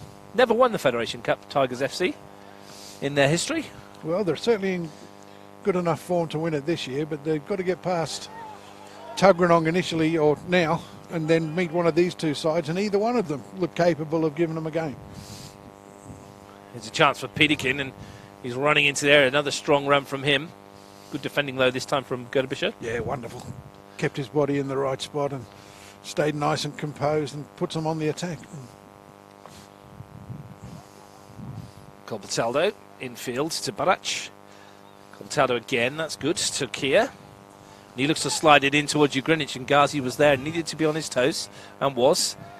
The fullback. Certainly pressing a lot higher in the second half, FC. Bradley, who was the hero in the first half, with his penalty save, and decent stop from Barach from close range too. Now here's Mottle. Chance for him to stretch his legs perhaps and take on Gerderbischer. Goes infield, and Peterkin's one way. Here's Mottle still going. Good run this from the winger, and down he goes under the challenge from Gerderbischer and wins a free kick. And Matty Gerderbischer will be lucky to escape a ticket here. I think it's a yellow card. He's got a yellow. I think that's for an accumulation more than anything for Matt Gerderbischer. If not, it has to be for stopping a promising attack or something like that. I mean, it was worthy of a yellow card. It was a deliberate foul. Stopped the boy going forward. So no complaints from the referee making that decision. And Crossley is the set-piece expert. Already got 1 goal in the competition from a free kick at Hawker. Who was that against? Well, you don't like this venue, do you? Because you beat the 3-0 here on Saturday by Tuggeranong Tuggeranong United as well. You are Just bring that one up. You're right. Oh, no. Well, fair play, you raised it. Crossley lining up this one. Willie dinking in. This is dangerous. Ball towards a far post, and the header came into a dangerous area as well. It's going to fall here for Hope. He goes past one challenge, runs into Ian Graham, who brings it forward for Canberra FC. And there's Nick Hope winning it back. It's scrappy in the middle of the park there. In the end, Chase Deans just lamps it forward. Pavlak gets away from Manley, finds Graham. To ping a ball wide to Miragis. Handball. Yeah, well done, linesman's given it. Brad McGrath on the far side. Yep. brought it in with his arm there, didn't he? Yeah. Young Lucas Morages. He got a bad bounce and he's not happy about it, but it was handball. Easier one for our referee, who's Alex Toomey, to give. Popped in to see them at half-time, the refs, because they had a heater in their changing room. Oh, so you went to see them, did you? Absolutely. Yeah. Tried to warm up my toes. Yeah. I think I've lost 3 or 4. Free kick from Crosley, which launches it forwards. All over the back of Manley there. Looks like a free kick. It was... Oh. Gerbischer, I think it was climbing, was it? Or was it Subasic? Yeah, it was not Daniel sure. Subasic. Yeah, not sure. And it's a free kick in a dangerous situation. Now, Crossley has got a decent strike on him, and I wouldn't be surprised if he fancies this one from range. This is the sort of night that goalkeepers dread, even on a surface like this, because if they can get this right... Well, they've gone short, Steve, for Hope, who's tried his luck from range, has curled it wide. But if you can get it to bounce in front of the keeper at pace, then gives them all sorts of problems. Tell you what, the view we're getting from here today has been great. Shout out to Rivera Scaffolding and Anthony Jagarinik from the Belconnen women's team for making this possible, putting together this structure on the halfway line here. It makes the viewing experience for us and the camera crews and everybody back home a whole lot better. So thanks for Rivera Scaffolding for that one. Oh, it's a great view. It's just cold. Yeah, next time if he's listening, Anthony, can you put a heater up here, mate? Don't ask so much, do we? No, not a lot. Or like a local enclosed box or a roof or something. We've gone from pizzas at Riverside to freezing cold at Orca. Yeah, no pizzas here tonight, unfortunately. I ordered one. Did you? Yeah. Stuff's not been delivered, mate. Domino's don't know about this new structure. Here's Keir in midfield. Finds Corbett-Aldo. That's a good ball, that. Looking for Morages, who's stolen a march here. In behind here, Lucas Morages into the area, and Voyner stands firm to get rid of it. And chance for Deans, perhaps, for ANU. Peterkin to Manley. And Peterkin's got away here. Real chance for Rowan Peterkin. He squares it up. Opportunity for Mottle. Can he finish? Max Mottle, Peterkin. It's offside. The flag goes up and you wonder why they didn't shoot. What a chance goes begging. Golden opportunity and they've blown it. Trying to walk it in. Neither of them wanted to take responsibility, I don't think. A chance goes begging, and will they get a better one? Well, certainly FC have shown that they can be caught out with a square back line. Saw it in the first half with the offside decision, which was genuinely offside. I'm not complaining about that. And we've seen it again there. But they're not going to come around in abundance. And when you get opportunities like that, if you're an ANU, you really have to you've got to take advantage of them. Here's Morages up the other end looking for Balac, who's bursting through the middle. Daniel Balac, and out comes Bradley. Firm from the goalkeeper. He wore it for a moment. And that was a bit silly from Jason Ugrinich as well. It was loose, to be fair, and the whistle hadn't gone. I know, but you know, there's common the sense. Goalkeeper's injured. I mean, they've got to be a little bit. I'm sure Jason didn't mean anything by it, but it wasn't the cleverest move he's ever made. But just looking back, it was such a gilt-edged opportunity. Rowan Peterkin was in, and having already scored, you think, pull the trigger. And when he didn't, and Mottle came in on it, you thought, pull the trigger. Well, and he didn't either. Well, you give Thurtell a little bit of credit in both cases because he's obviously narrowed the angle and forced Peterkin into a decision to play it square.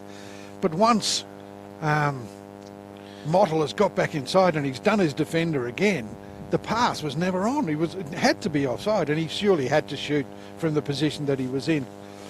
And he'll be regretting that. I'm sure that he had his time over. He wouldn't be making that mistake. Yeah, if they go on to get beaten tonight, might not be sleeping too well. No, and this is a bit of a worry for him now because this boy has been really impressive. Yeah, absolutely nothing in the challenge from Barac either. He was entitled to go for the ball in that 50-50. situation. And to be fair, he was launched in the air from Bradley, who came out in very strong. Let's hope the goalkeeper's okay, because he has been an absolute rock in between the posts today. Yeah, I think he may be just a little bit winded. So he's sitting up, which is a good sign. Tell you what, if they go through tonight, the sales of pink beanies at the ANU club shop might go through the roof. You never know. Could have bought you one, mate, instead of that one you're wearing there. What is that, Leeds United? Never let it be said that we ever surrender. Never get promoted either, do they? Oh. Sorry, I've been a bit harsh to you tonight, Steve. I know. I used to be in the police force. Yeah, I did understand that, yeah. offered me a coffee earlier at a closed coffee shop. Yeah, your show next. Take anything now if anyone's listening want to deliver one. Jay Bradley getting some of the magic spray, that'll warm him up. Pint of Bovril. Yeah. So to recap, Jason Ugrinich missed penalty early on, equalising goal in the second half from Rowan Peterkin after Matty Waters had hammered FC in front right on the cusp of half time. And this second half is, well, the better chances have fallen to the NPL 2 side. They have. It's been a cracking tie. It really has been a good watch. And the second half, especially, has been fantastic from an A&U perspective. Well, Bradley thankfully is up on his feet. Gets a warm round of applause from a very pro A&U crowd here tonight, I think. Seems to be more home support than there is travel to watch Canberra FC. Yeah. I think that most people in Canberra would have thought this is an FC gift. They're going to go through to the final. And A&U have just given lie to that particular sentiment because they've been excellent tonight. Well, they won't lie down, will they? And they're still going, putting forward, and they're looking like they might get a winner. Here's Mottle. Ghazi lifts it down the line, and Pavlak's there. Blocks it out of play. Neither side looking to make a change yet. And Ghazi with a throw. Touch from Hope. Runs into Waters. And you keep battling. And why not as well? They sense something here, I think. Just easing their way up the line. A small accumulation of meters, Steve, one after another. Oh, dangerous. Hope that's a dangerous turn into a blind alley, but he's got it back, and he's done exceptionally well to find a little 1-2 with Ghazi, and good build-up this. Yeah. And in the end, it just came off of Mottle a little bit too quick, and Subasic sends one forward for Balash to chase, and the skipper Voyner's back there and just decides to pop it out of play. Yeah, no risk taken, no harm done. The Tiger Turf of Hawker Football Centre. Been here for a while now, hasn't it? Used to be grass. Played here back when it was in the grass, day. yeah. I did as well, mate. That's how long ago it was. Ball. Ball in for Barrett. Here's Ugrinich. What an opportunity for Canberra FC. Spurned by Jason Ugrinich on the far post, and perhaps should have scored. Well, there's a wonderful ball in from Barrett, who's, you know, got a sweet left foot, and he's hammered that across the face of goal and found Jason Ugrinich on the far post. One of those heights that it's either you head it or you don't. Jason decides to go with his foot, and unfortunately for FC, can't get it on target. Manley helps it on. Subasic is first out of the blocks. Back to Thurtell, and it sat up awkwardly for a second. Done well. Pavlak kills it nicely and then lifts it forwards. Voyner's there and just hooks it back from whence it came. Good win from Kier. Bursts past Ghazi. Still going. It's like a featherweight versus heavyweight, that one, isn't it? Kier loses out in the end, and that's nicely turned by Mottle. Gets the free kick off of Matt Gerbischer. A little shove in the back, and he wants to be careful here, Gerbischer. Doesn't want to talk too long to the referee. Matty Gerbischer. Just had a shot on the left there. You can see Jake Bradley going through some stretching exercises for his back. Let's hope the cold weather doesn't seize up on him. No, I think that's where he must have got the knock with the Barrach challenge, but he keeps moving, he should be okay. Voyner with the free kick. Gerbischer just wants to be a little bit more circumspect in his arguments with the referee. Could find himself off the park. Ewan Peterkin's given that one away. Here's Balac to Ugrinich, and will they make the defender pay? Jason Ugrinich onto that left foot, bends one towards the far post, just wide of goal. Nelson Carey's down in the middle as well. A little bit of cramp, I think, from the midfielder. Yeah. He's covered some ground tonight. He's done really well. But that was better from Jason Ugrinich. Gets it onto his favourite left foot and tries for that far post, and that was closer. Yeah, much better, more confident attempt. Had it been on target, I think Bradley might have been struggling. Absolutely. He's down stretching again whilst Carey gets some treatment too. I hope he's stretching. They put a fair bit into this, haven't they? Yeah. The NPL 2 side. We're going to see a change for the underdogs. See who's coming off. Coming on is Alex Ullman, a midfielder. And it looks like Carey off. It does look like Carey. It's a big loss, that. Yeah, he's really bottled up the midfield. His use of the ball has been really good, and hopefully Oldman comes on and he does a similar sort of job for him. Well, Alex Ullman coming into the midfield. Jim Dawson shuffles his deck first. Will Luca either respond or will he leave his pack as is? Bradley, right-footed, thumps it downfield. Good battle there. Gerbischer wins against Manly. Been at each other all night, those two. Here's Waters. Good win back from Deans. Mottle away from Keir rather easily. And a good ball too for Manly down the channel. And Gerbischer's with him once more. An expert defending again. Or is it? Well, he just eased him off the ball, didn't he? He's still going. Asking Thurtell to come and get in. And Manly stuck a boot out and almost for a second it looked like he was going to break. I thought he got it across the line, but in the end it was a little bit lucky. Pavlak for Canberra FC. Stretching his legs, finds Balac, goes for the return. Looks for the delivery. Ivan Pavlak into the area. Comes off Voyner. Probably not what you wanted. Might fall for Corbett-Aldo. Doesn't mind a goal on the big stage, Daniel Corbett-Aldo. Timely one if you got one now. Moragis back to Graham. And that's a good ball too, but it might just roll on this surface. Yeah. Oh, yeah. Into the netting behind the goal. Time ticking away. If it does stay this way, we will be going extra time. And then possibly a penalty shootout. And then Calvary Hospital. It's not far away. Peterkin chests it down. Manny slides in. Good firm challenge from Manny Gerbischer again.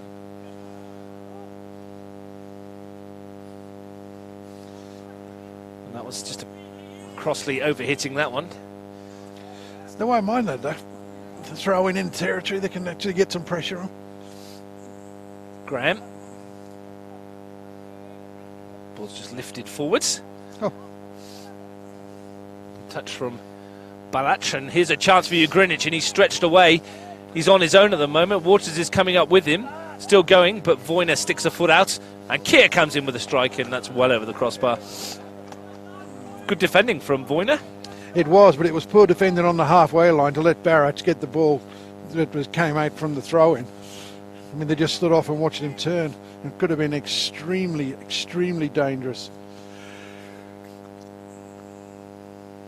Jan Voyner, the NUFC skipper. Had a good game, very strong. But I'm really impressed with Mottle. I think Mottle's been, in the second half anyway, the pick of the ANU front three. Well, he's not a small lad, is he? And he glides across the surface. His size he's strong, and good big athlete. and strong. Yeah, good on the ball. He's done well, and he's, like I said before, he's called Ivan Pavlak one or two problems on this side. Yeah. The delivery for the goal as well was exceptional. It was. Great ball across the 6-yard box. And I mean, people will look at it and say he's got an open goal to stick it in, but it's a good finish. Yeah, it was a difficult height as well. So confident as well. And if only he had been a little bit more confident when he was through on goal moments later, might be looking at the biggest cup upset in FFA Cup history in Canberra. Oh. Well, that one might be a bit short. Bradley's there, though. Ewan Peterkin, nicely helped on to Crossley. Space for Mottle here. Gerbischer just bundles him out and then goes thumping into the challenge, and Chase Deans gives him a taste of his own medicine, and then in comes a shove, and it's all getting a little out of hand. Surely. It was a two-handed shove there, was there? Well, I mean, you raise hands, you give the referee a chance to make a decision, and surely he's got to do something about that. Well, it was silly, wasn't it, really? No need for it. I mean, the tackle, he's given the free kick. Whether you think it's a foul or not, he's given the free kick. So why is this boy getting booked? It was a yellow card for Deans. I think that was for the challenge. That must have been for the sliding challenge in the middle on Gerbischer. And then there's a yellow card for Subasic as well for his pushing, I believe. Well, I mean, that could easily have been a red. Could have been for raised arms, couldn't it? Yeah. Could well have been. But there was a very firm challenge in there from Manny Gerbischer again, and already on a yellow card. Running the gauntlet. Absolutely. Absolutely. temperamentally, he just needs to settle down a little bit, and he's still chuntering away.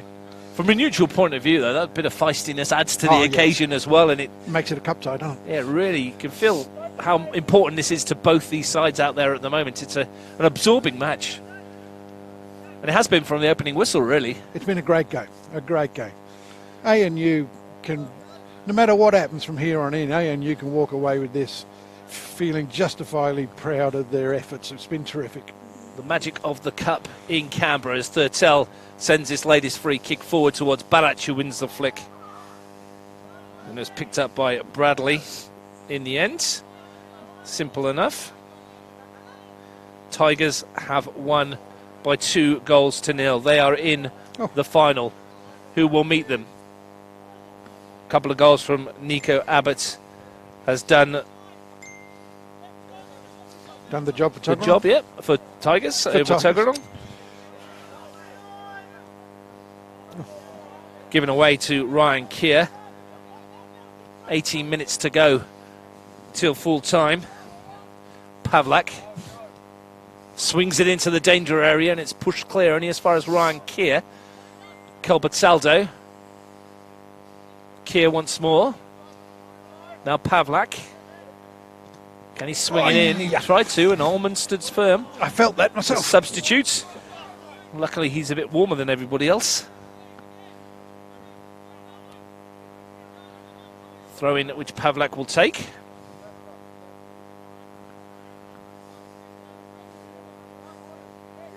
Looking for a movement in front of him. Barach has made that move, and he's got away from Ghazi. He pulls it across. Real chance here for you. Greenwich in the area.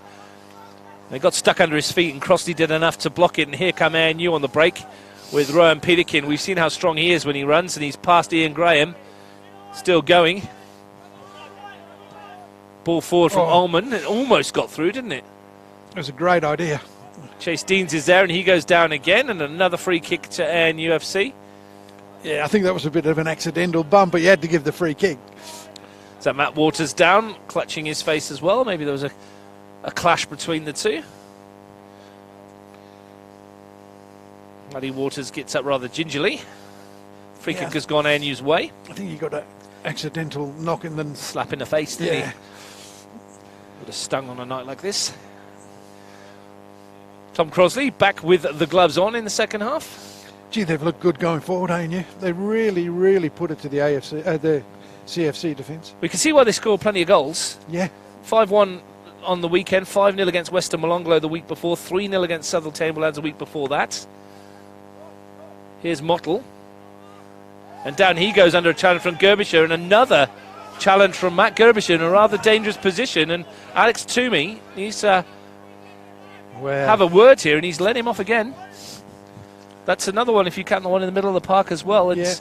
He really is walking the tightrope, Matt Gerbisher. It is. I mean, it's really strange that the referee hasn't seen fit to take a further sanction, because there has been a number of incidents now where he's been involved in fouls or arguing with the referee, and he's already had a yellow card. He might be on the last chance saloon, you would think. Here's Tom Crossley with the free kick in a dangerous position for ANU. Lifts it towards the far post, and offside. The West flag has gone up for offside, as Steve mentions. 15 minutes to go. And you don't know which way this is going, do you? Could go either way at the moment. I think if I am ANU, I'm trying to isolate Gerbisher one-on-one with one of the Mottle or Peterkin and just see what they can get out of that. Well, it's been an engaging battle between Manly and Gerbisher all afternoon, isn't it? All evening, I should say. And neither have given an inch. Oh, it's been a really good, entertaining battle between the two of them, but perhaps one of them's just a little bit lucky to still be out there. Grinch wins the corner. Be ironic if he steps up and scores the winner, won't it? Doesn't seem to go forward much these days, does he? Scored against Belconnen with a cracking finish from the corner. That's not my fault that he didn't defend him, Steve. Song towards the far post. Subasic has gone forward, wins the header, flicked on by Kieran, wide of the post. Very similar to his chance in the game against Tigers on the weekend, where he nodded in the equaliser. Got free in front of goal, Ryan Keir. Daniel Subasic won the header initially. It was a good one too. I was going to say that Matty Gerbisher all seriousness, we're having a joke about the goal he did score against you guys. Good finish. Doesn't go forward very often these days, does he? Because No, Daniel not as Subasic does it for him. Yes, that's right. Although we were convinced that it was a handball in the lead up, but he did finish it really well, and he shouldn't have been free at the back post. I mean, we've got to take some responsibility. I think I said like a seasoned centre forward at the time. Drilled it in the bottom corner. Different challenge for him tonight. Peterkin looks to win that, and Chase Deans has shrugged off one challenge. Pavlak's come across, and good battle there with Rowan Peterkin. Ewan Peterkin on the halfway line. Corbett-Aldo goes down under the challenge, wins a free kick. Alex Ullman wants to know why. I think it was. Probably because he kicked him. Here's Kier. Mirages, good touch. And here goes Ugrinic. Barac. Mirages. Ugrinic is the furthest forward. Mirages bursting into the penalty area. And a decent challenge. Looking to concede the corner. Ewan Peterkin. I think Lucas Moragas given himself up then. I think he did get the last touch, but they've got the corner. Yeah, Ewan Peterkin wasn't too impressed by the decision. No. Switch back on to defensive duties. Chance for Canberra FC to swing this in and test Jake Bradley's mobility. And there was one on the near post, but never was going to test the goalkeeper from that range. No, but another corner. Another corner and a chance that built some pressure by FC. Yeah, Waters threw himself at it. Chance again to deliver. In swinger from Moragas. Decent one too towards the far post. Real chance here. Clash of bodies in the penalty area. Goal kick. And in the end, it's out of play. I think Daniel Barac was asking the question, thinking he was bundled off the ball. And I think you're entitled to ask the question. When you get that many bodies in the tight area, somebody's going to bump into you. Bradley goes short. And then that's a tired-looking pass from Crossley. Yeah.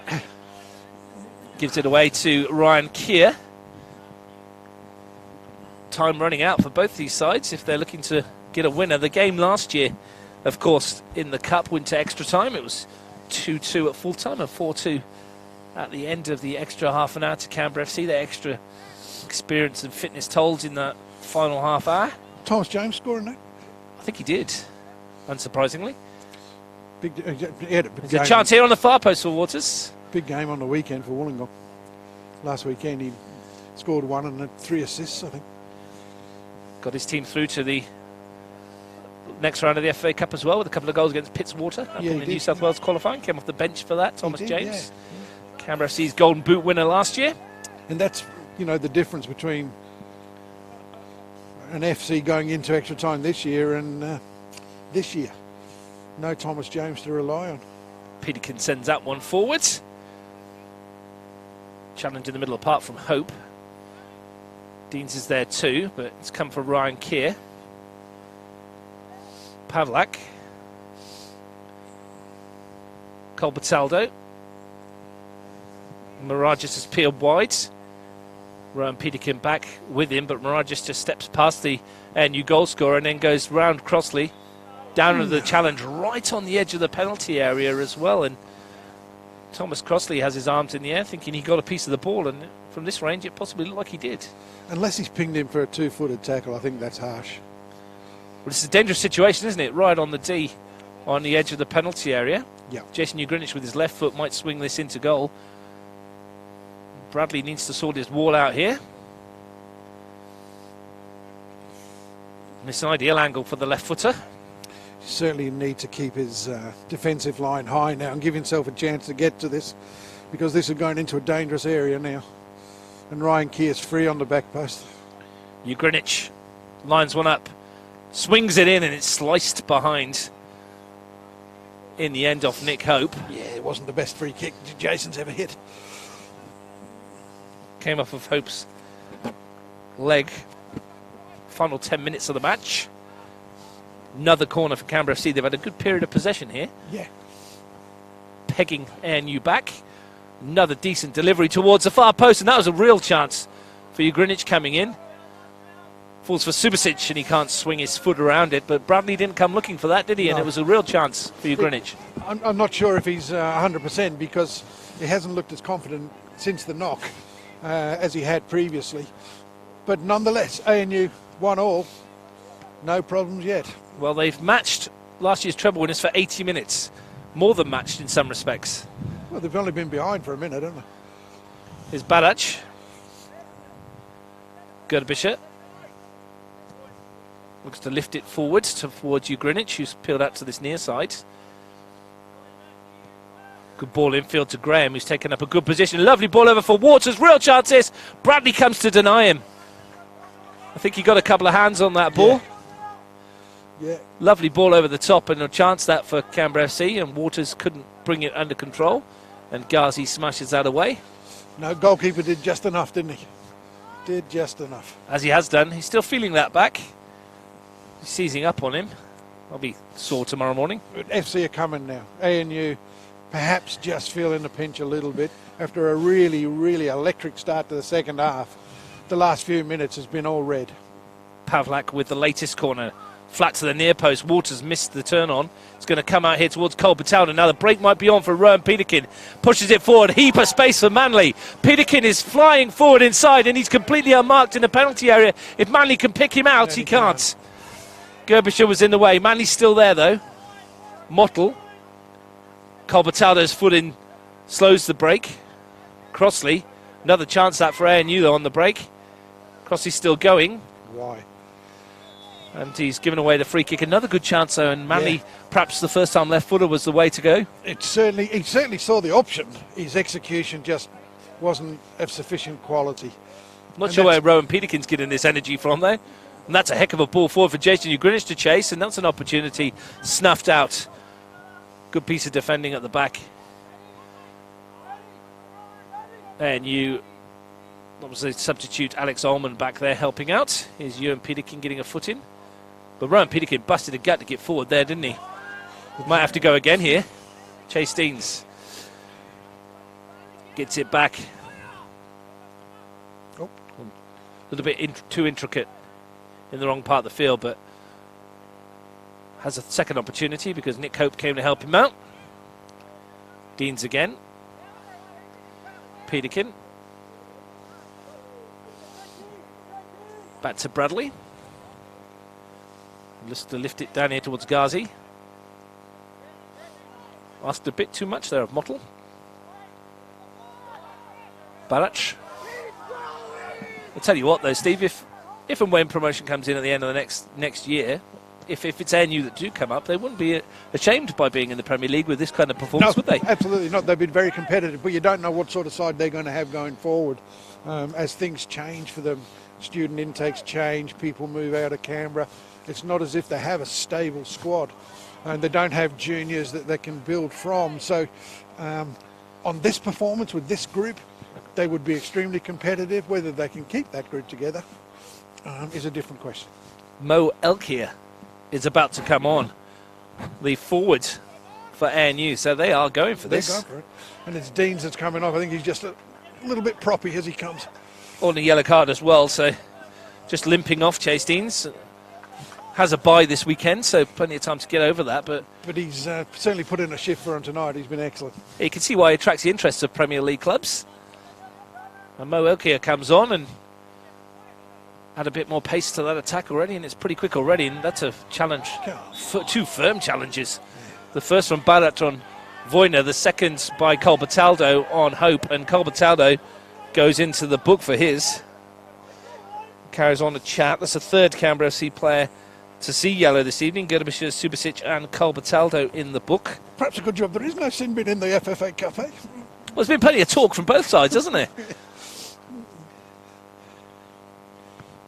Neither side shy in letting the other team know they're around. It's been just bored on the right side of competitiveness, hasn't it? It's been competitive. It's been robust. There's been a few sort of niggly moments, but nothing where you would say was malicious. But it's been a really, really good cup tie. Into the last 5 minutes of normal time. Here's Corbett-Aldo, who just saw that yellow card. Goes past one, nicely done by Daniel Corbett-Aldo. Being a bonnet, the midfielder, finds Barac. Tries to step away from Hope, and that's a cracking tackle from the midfielder. Nick Hope sliding back in. It's been a wonderful effort. Wonderful effort. Still couldn't pick a winner, could you, really? Neither side's really created the opportunities. FC have had plenty and plenty of possession and territory. Well, the best chances have gone to the blue and whites, where they should have really done better. Great ball in from Waters, well met by Peterkin at the near post. Really, the only chances that FC have was the one for Jason Ugrinic where he volleyed over the bar.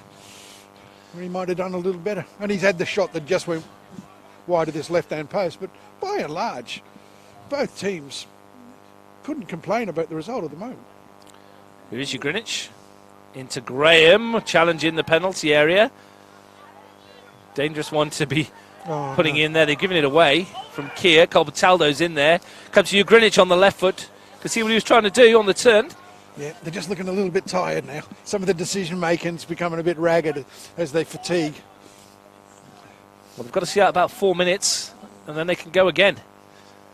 Unless something dramatic happens. Well, we saw at the end of the first half, if you lose a little bit of concentration, you can be punished. So, you want to stay on the toes, both teams. Ugrinic. Graham just lifts it forward. Ullman wins it. Elkier, first time we've seen him in action. Didn't get a touch, though. Might now. Forcing his way through, but Ryan Keir's there to take it off his toes and bring Ivan Pavlak into play. Infield, and he's left that a little short, and a chance here for Hope to step in. Keir brings him down, and he might be lucky to avoid a yellow card here, and he's not going to. Ryan Keir goes in the book as well, and that was left a bit short, wasn't he? Well, he was, and it looked a genuine yellow card. I don't know what the hesitation was for. But in the end, right decision in terms of the free kick and the proper sanction. Well, this would be the time to score, wouldn't it? Chance for ANU to shove everybody forward if they want to. We're into the final 2 minutes.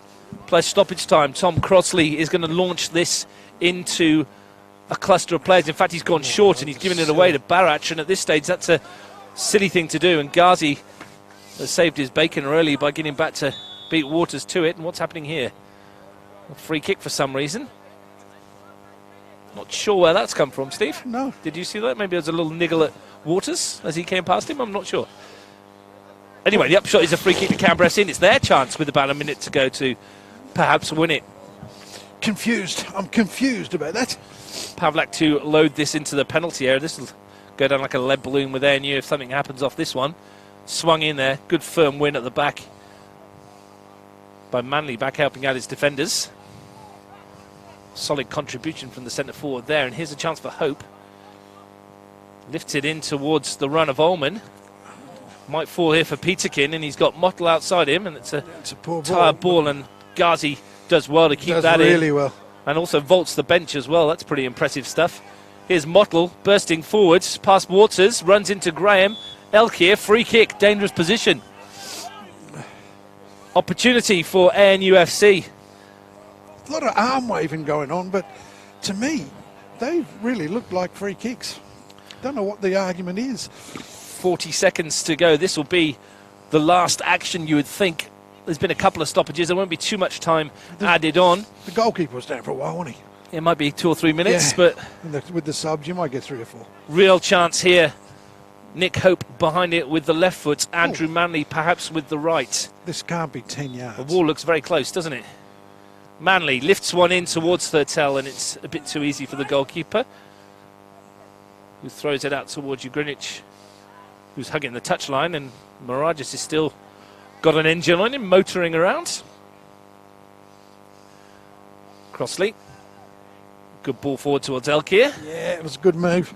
Good move. Just a little bit too much weight on it from the young forward that's just come on. Pavlak. What options has he got forward? None. So he has to go back to Gerbischer. Lifts it up towards Barach. Voyner gives him a welcome. Nice touch from Waters, but Voyner's there. Ewan Peterkin.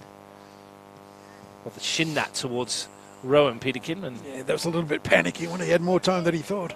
No one wants to make a mistake at this stage. Here's Mirages looking to win it for FC in stoppage time. Bursting into the penalty area, Lucas Mirages, and that's a good tackle from Ewan Peterkin, but it is a corner for Canberra FC. Daniel Subasic joins the attack. Only Pavlak and Gerbish are back. I think we've got 4 minutes of stoppage time to add on. Mirages swings it into the penalty area, and it's come off of... Was that Barac who had the chance? Barac or Subasic, one of them, free in the box again. ANU's marking a little bit iffy, but that may well be down to fatigue. And at the end of the day, over the bar don't hurt. Didn't expect it, did they? It seemed to come off of the foot of maybe Subasic, who was in there. Bradley hooks it downfield. Elkir has a look around to see what's there. Didn't see Mali Gerbischer. Pavlak. The channel being run by Barac. He's got him behind here. Daniel Barac onto that left foot, fires it across goal, and there's Ewan Peterkin once more. And Keir's trod on it, and here's a chance for Elkir. He's going the Very wrong lonely. way. Yeah, he's going the wrong way. Got nowhere to go there, son. Run into 4 red shirts, didn't he? A red cul-de-sac there. Barac looking to get away from Mottle, who's back there chasing. And both players go down in the end. And it's an ANU throw. He's done well, this model. I've been really impressed with him. Ewan Peterkin gives that as much as he can muster. That's got snow on it, that. Mirages back helping out defensively. Graham tries to pop it off to Mirages, who's spent a lot of time forward in this second half on that right flank. It's no great effect, I might add. His final ball's not quite been there for him tonight, is it? Not tonight. But I think that's probably a function of him playing wider on the right rather than left than he is. Delivery from set piece has been pretty good, though. Yeah, corners have been good. Here's Corbett-Aldo looking for Barac. Manley's back there too. Keir. Graham. Waters. Corbett-Aldo. And he's gone too. He's lost to Ullman. Peterkin's made the run inside. Here's Elkir.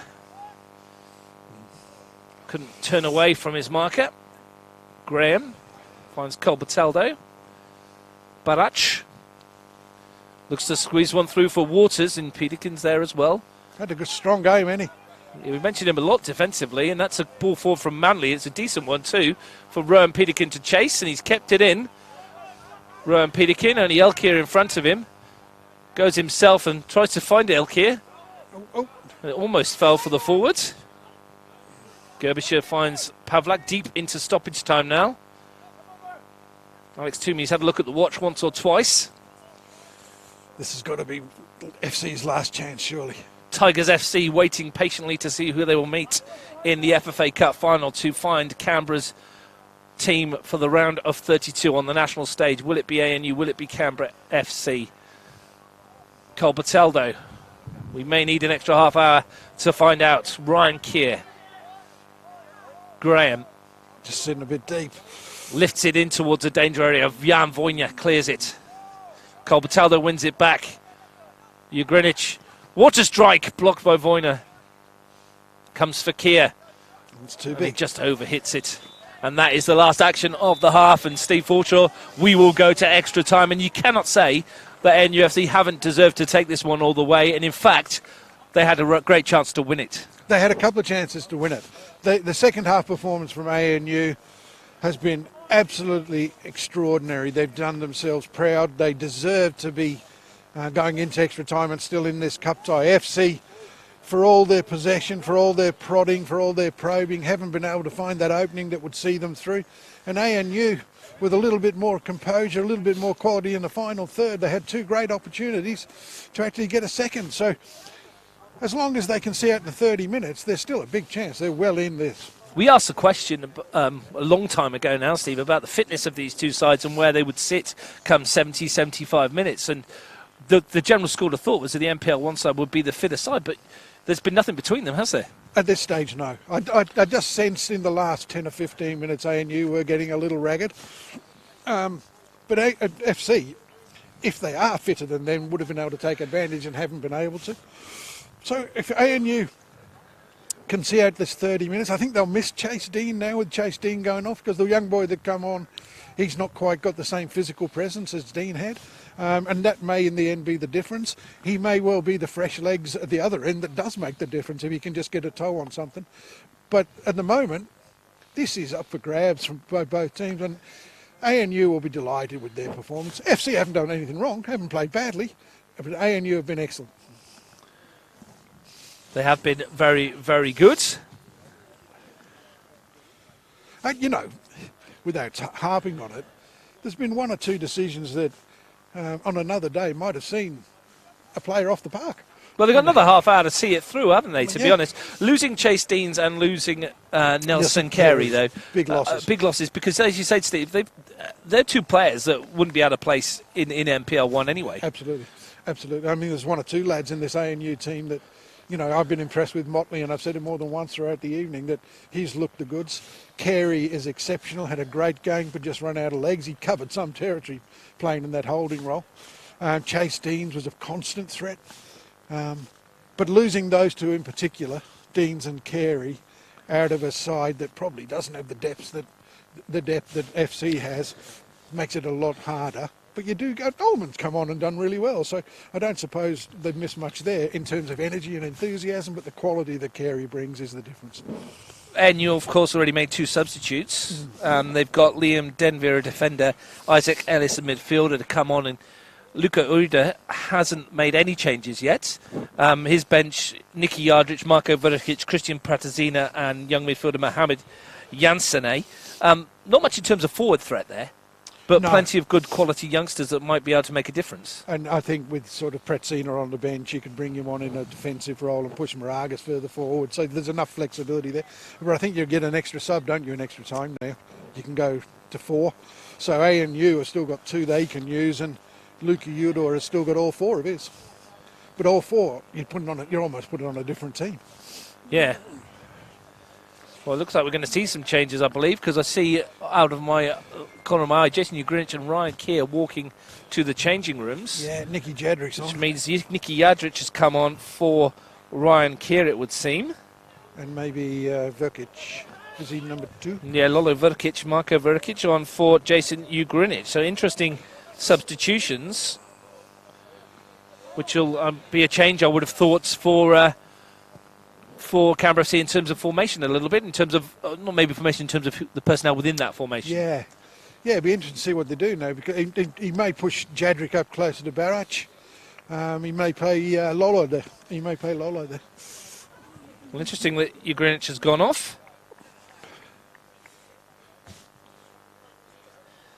Yeah, and I think Jason, when he sits back and has a look at this game, he'll be thinking that he might have done a little bit better with some of the chances that he had. But the big one, of course, from the penalty spot, seems like a long time ago now. And I said at the time that you can affect your confidence a little bit when you miss a penalty, and maybe he was just in the back of his mind, he didn't quite get over that. Our stats guru, Frank Keisha from Olympic, tells me that Max Mottle is a former Olympic junior, moved to Canberra FC in 2015 for a year before moving on to ANU, which is where he is now, and he's been very, very impressive. And you get the feeling he might have something up his sleeve in this half an hour if ANU FC are to pull off what would still be an unlikely cup set. Max Model might have something to do with it. Well, it wouldn't surprise you, and his game deserves something like that. But it's a big test now for the second division team, because, as we've talked about before, this is where fatigue really can set in if you're not 100%.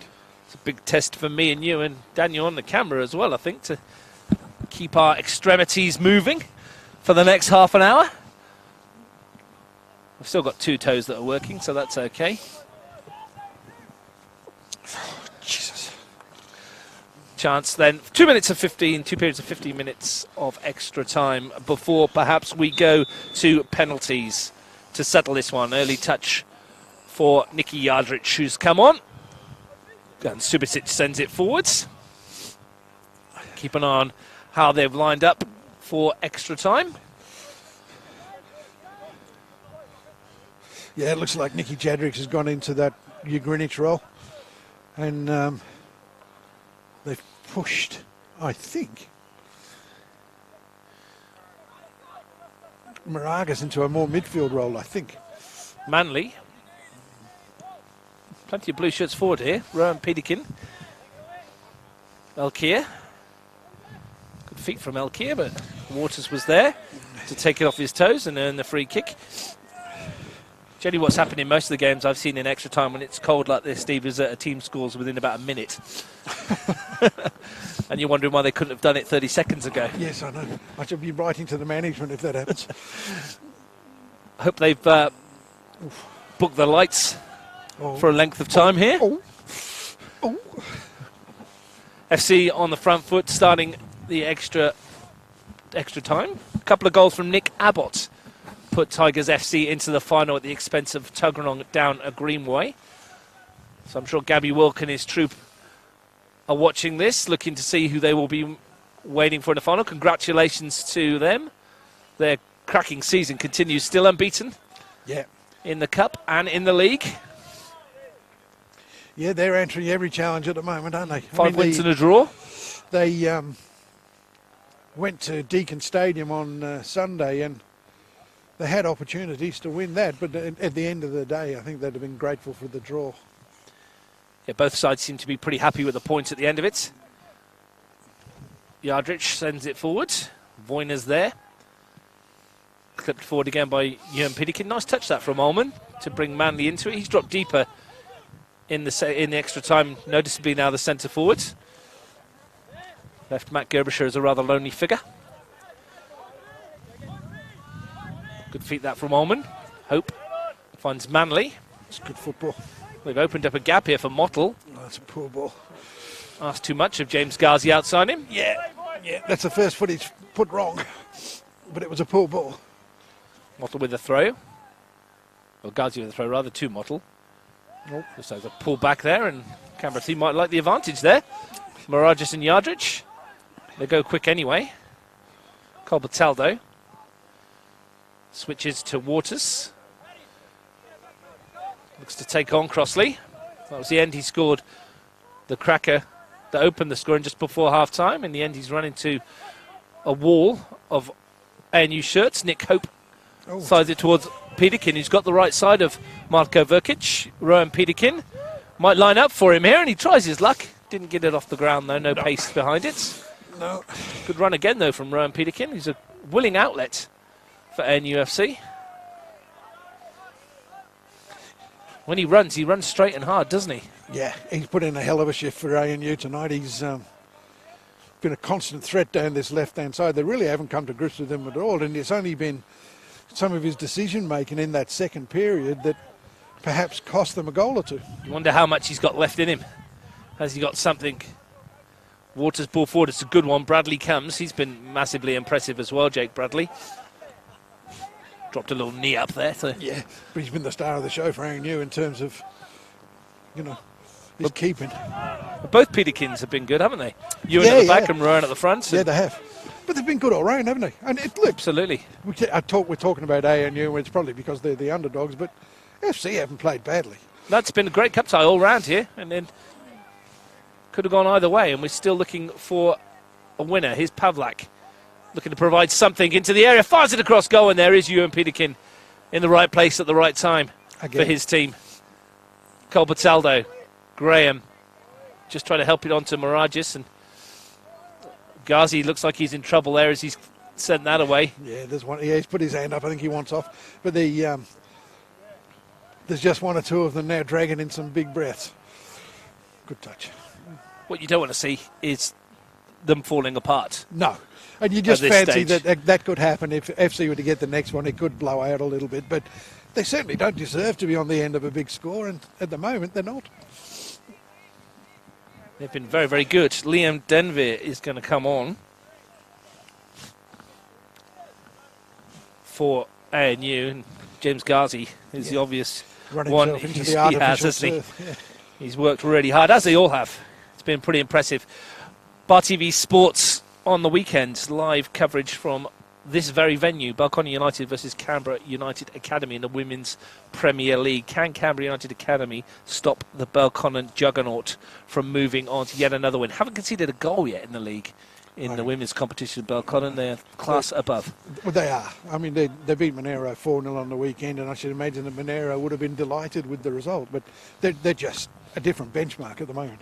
And on Sunday, we will be at Nijong Oval for Tigers FC versus Gungahlin United in the Men's Premier League. Tigers FC the first of our FFA Cup finalists here in Canberra, looking to emulate the feats of Tuggeranong United, Gungahlin United and Canberra Olympic, who have all set stage on the FFA Cup before FC's effort last year.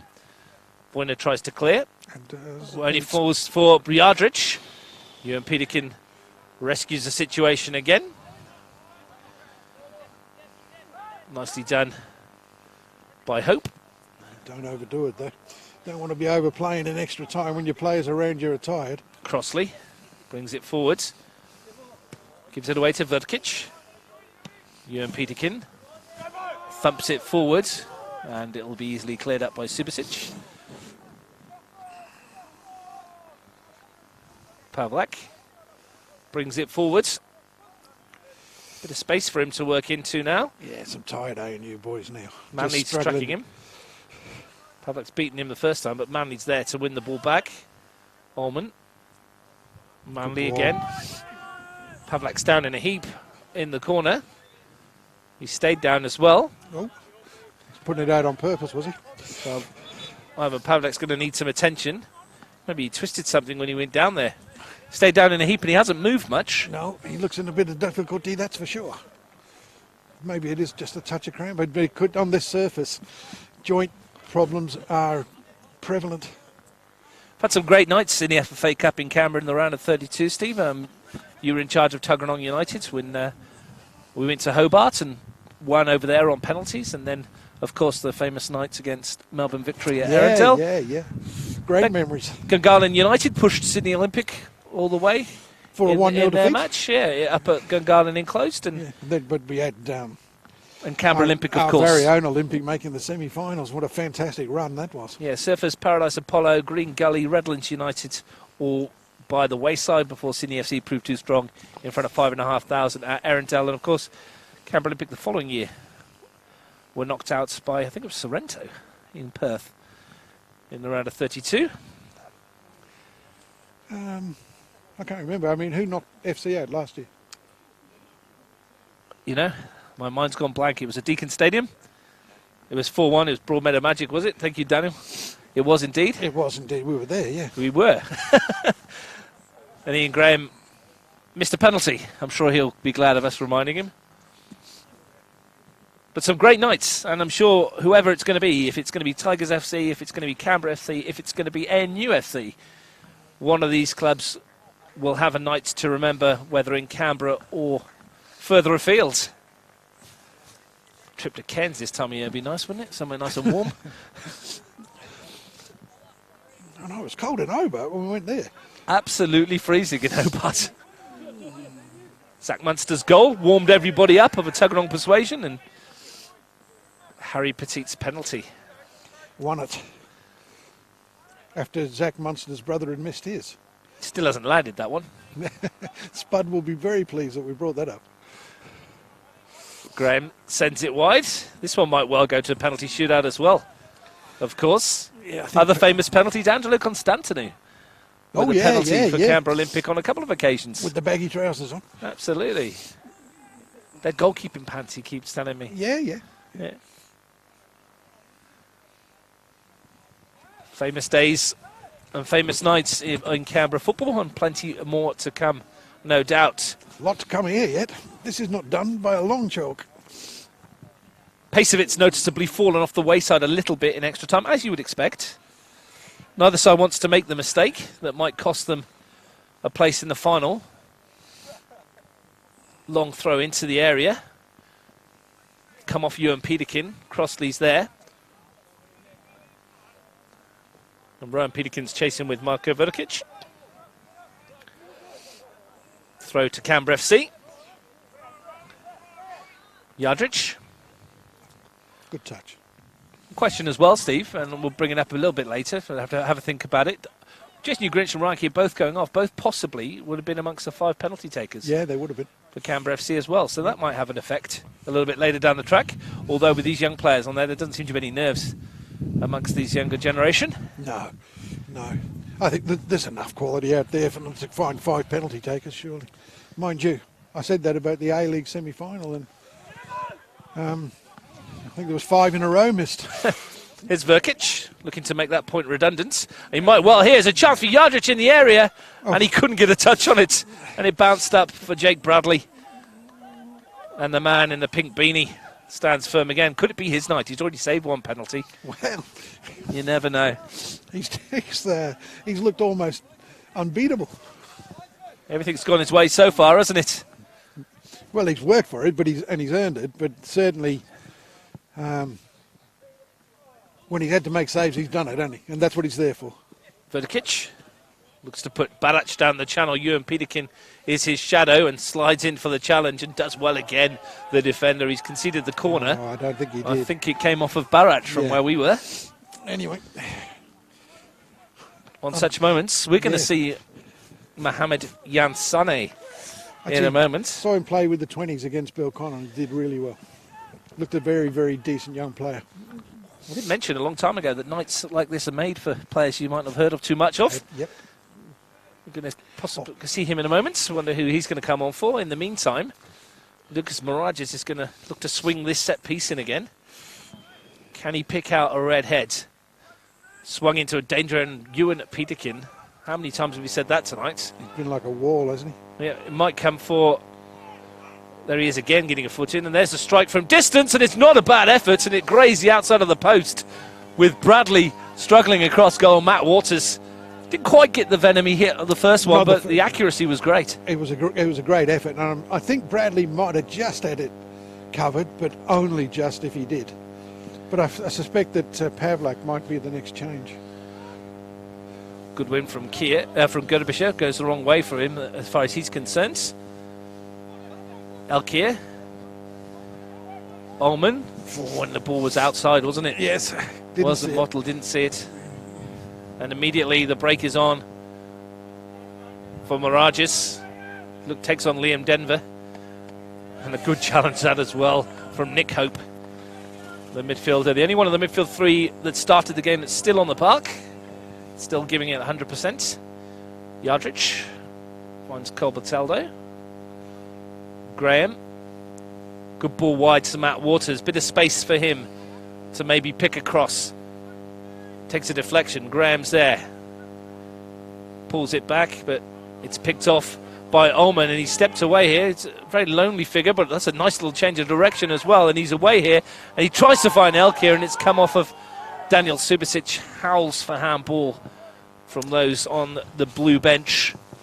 I think he might have been offside had the ball got through, but it's a common fault with players that they play to where they see the player rather than make him chase it. And if he plays that straight, rather than trying to play to his feet, the chances are he's in behind.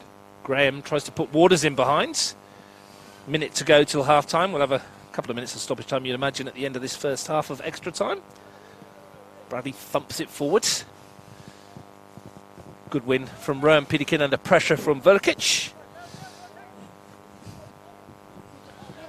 Who's going to take the throw? Waters.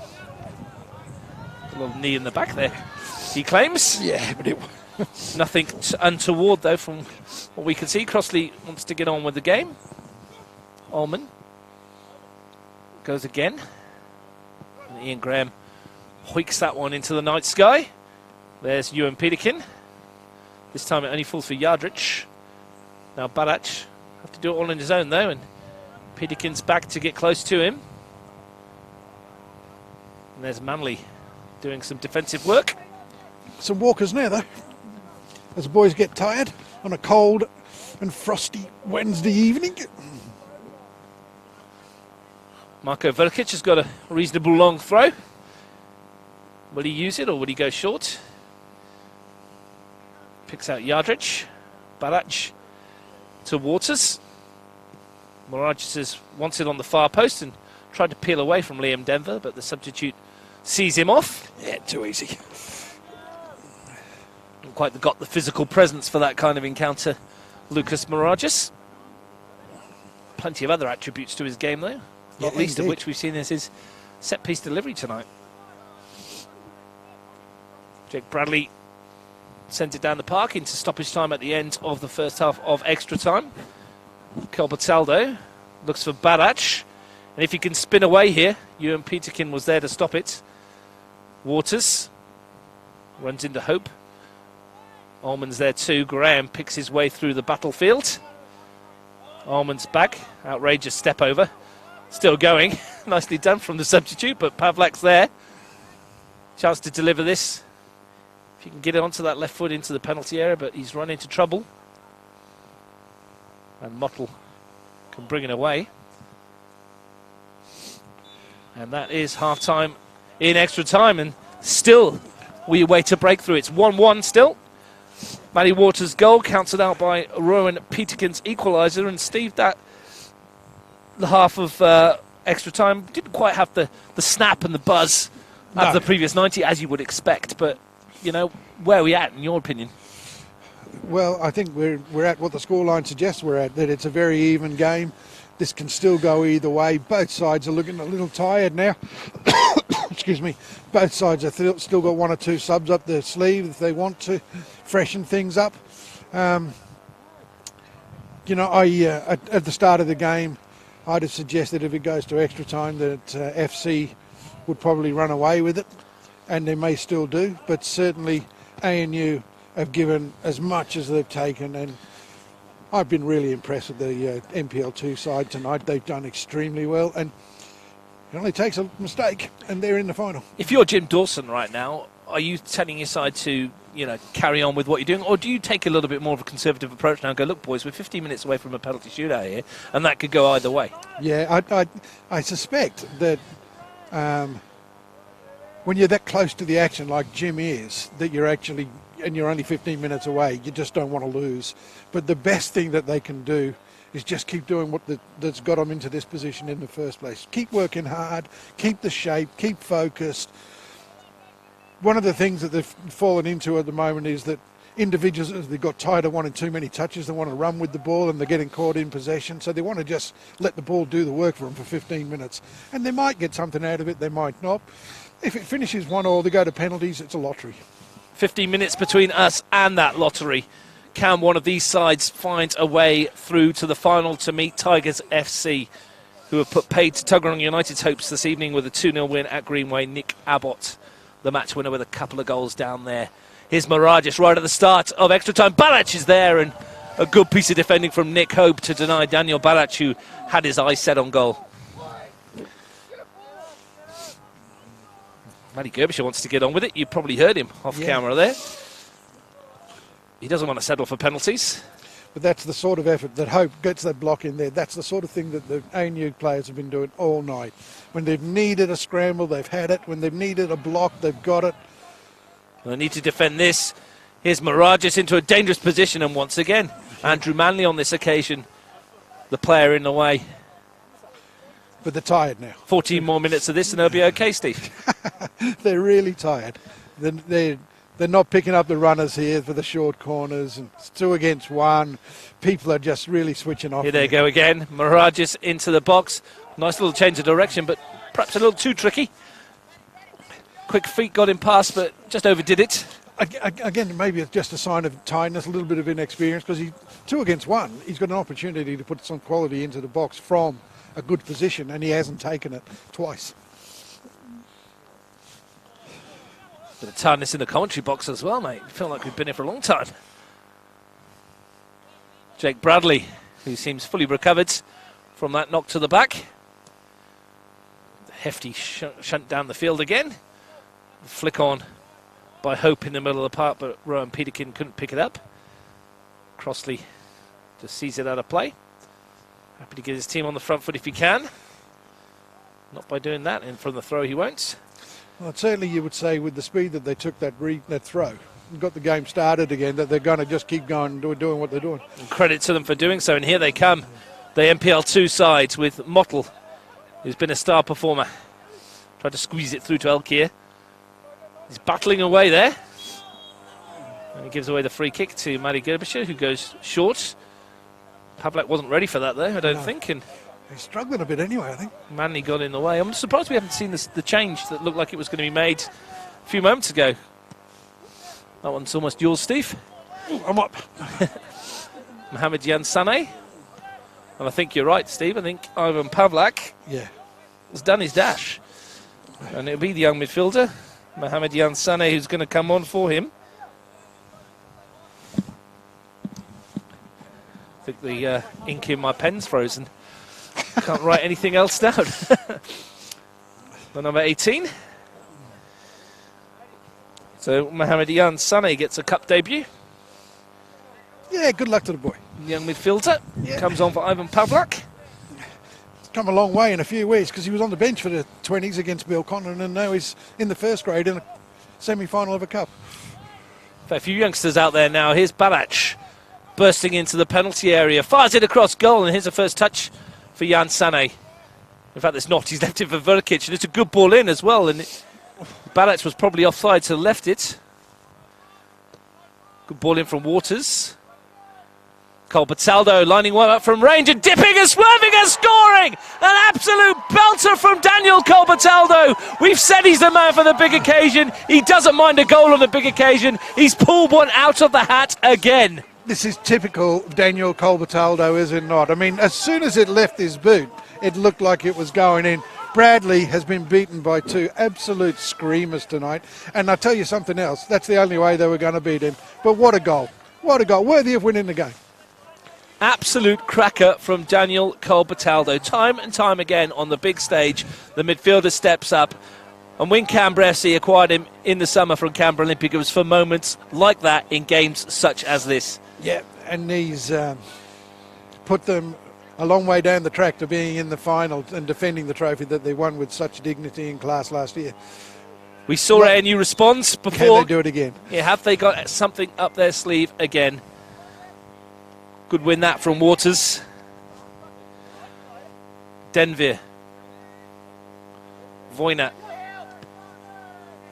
And as they go looking for an equaliser, they are going to leave gaps, of course, that FC have the skill and the pace to exploit. We're interested to see what FC do now. Good ball forward for Elkia to chase. Gerbic's back there and Too strong, too classy. calmly nods it back to Jordan Thurtell. But I don't think they'll be playing at an electric pace now for the next 10 minutes or so. Good chest down from Miragis to Yardrich. Now Balach down the channel. Voina's gone with him. Balach is there. Too soon to be keeping it in the corner, but he's won himself. Yeah, that's all they've got to do. A corner kick. They're just got to play for bits. If that is the goal that separates the two sides, it is an absolute cracker, isn't it? And it's one worthy of winning a cup tie. Well, both goals. Yeah. Both goals. Matty Waters' strike was unbelievable. Taking something special, isn't it? Well, the keeper's been so good. You know, it had to be special to beat him, and the two cracking strikes. And to be honest, the ANU goal was a good one. Mirage swings it towards the far post. Here's Yansane. The youngster looking to express himself on cup debut. And now less than 10 minutes to keep yourselves in it. Can you do it? Last chance for ANU. Isaac Ellis is going to come on for Tommy Crossley. Yeah, caution to the wind. 3 at the back, perhaps, and go for it. Go for broke. Isaac Ellis, who's registered as a midfielder on our list, comes on for Tommy Crossley, who's put in a real shift tonight. He's worked hard. He's worked very hard. His set pieces from free kicks caused a few problems as well for the Canberra FC defence. No, it's not anything that Tommy's done that's let them down today. It's just been 2 moments of sheer brilliance from the Canberra FC side, which they're capable of doing. And you, though, won't give this one up without a fight. And here they come on the break with Rowan Peterkin. He's still got a lot of fight with him. A lot of space here for Mottle as well on this near side. Peterkin leaves one in on Graham, free kick, and he's going to get himself a yellow card. Apologises to Ian Graham. 7-goal top scorer for ANU, who added his 8th of the season at the start of the second half. Corbett-Aldo, whose block-busting strike was his 3rd goal of the campaign. Remember, it was a Daniel Corbett-Aldo cracker that got them to this stage. Yeah, against Olympic. In the quarterfinals, and it's his cracker that's got them potentially 1 foot in the grand final, in the Federation Cup final, I should say. They've certainly got 1 foot in it. They've certainly got 1 foot in it now. not over yet. But the spirit and the determination and the guts that this ANU side have shown, you would not write them off just yet. Gerbischer wins the header. Ullman steps away from the young substitutes. Jan Sané brings it forward. Ewan Peterkin, a little bit too much on the pass. Yeah. You look around these sides, this side in blue and white, their heads haven't gone down yet, and they're still battling away. And there's, you wouldn't think that anyone on this side deserves to lose this game. No. Their approach to the game has been wonderful. They've just come into this game thinking, nobody expects us to win. We'll go out there and just give it our best shot. And they've done that for nigh on 120 minutes. And in the end, 2 moments of absolute quality have seen them 2-1 behind. And there's nothing else you can say. There was no way in the world that FC were better than them on the night in terms of football, better than them in terms of application, but in terms of the quality of the strikes, unbelievably good. And you put those goals against any team in any division in any world, and it's difficult to stop, isn't it? You're not stopping them. Yeah. You're just not stopping them. Still time, though, for ANU. Well, ANU need something similar if they're going to rescue something now. You look back at the chance that they had when Rowan Peterkin and Max Mottel rather butchered that 2-on-1 opportunity. That's right, but, FC have missed a penalty as well. Here's Yardrich, stretching his legs. Jan Sané outside him. Good ball into the area. Looked for Miragis. 3 of the young Canberra FC forwards combining. Now here's Ellis. His first real contribution from the bench. Looks to slide it down the line for Elkir. Got quick feet. Elkin, a decent ball into the area. Waters was there. No one in a blue and white shirt. Might fall for Manley. Thought about the strike. Tiptoes his way through, and that's bounced off, and that's a shout for handball, and it is a penalty kick to ANUFC. It's a handball by Matt Gerbischer, I think that is. Yeah. That was a tired old clearance, and it's just sort Or is it Daniel Subasic? Either one of them it was. I think it was Gerbischer. I'll stand corrected, but... what a chance for ANUFC with 5 minutes left of extra time. Andrew Manley, who has scored 6 times this season, is their penalty expert, did strike from the spot against Western Molonglo and Southern Tablelands in the last 3 weeks. Never has he taken a more important penalty in his life, I would hazard a guess. This is the end where the one was missed in the first half, so a lot riding on this for young Manley. Andrew Manley up against Jordan Thurtell for the underdogs. The NPL 2 side have a golden chance to take us a step closer to what could be a penalty shootout. Can Manley make himself a cup hero? It's Manley. It's a brilliant save from Jordan Thurtell to deny him. 2 penalties saved at that end, and Canberra FC survive. Yeah, they do.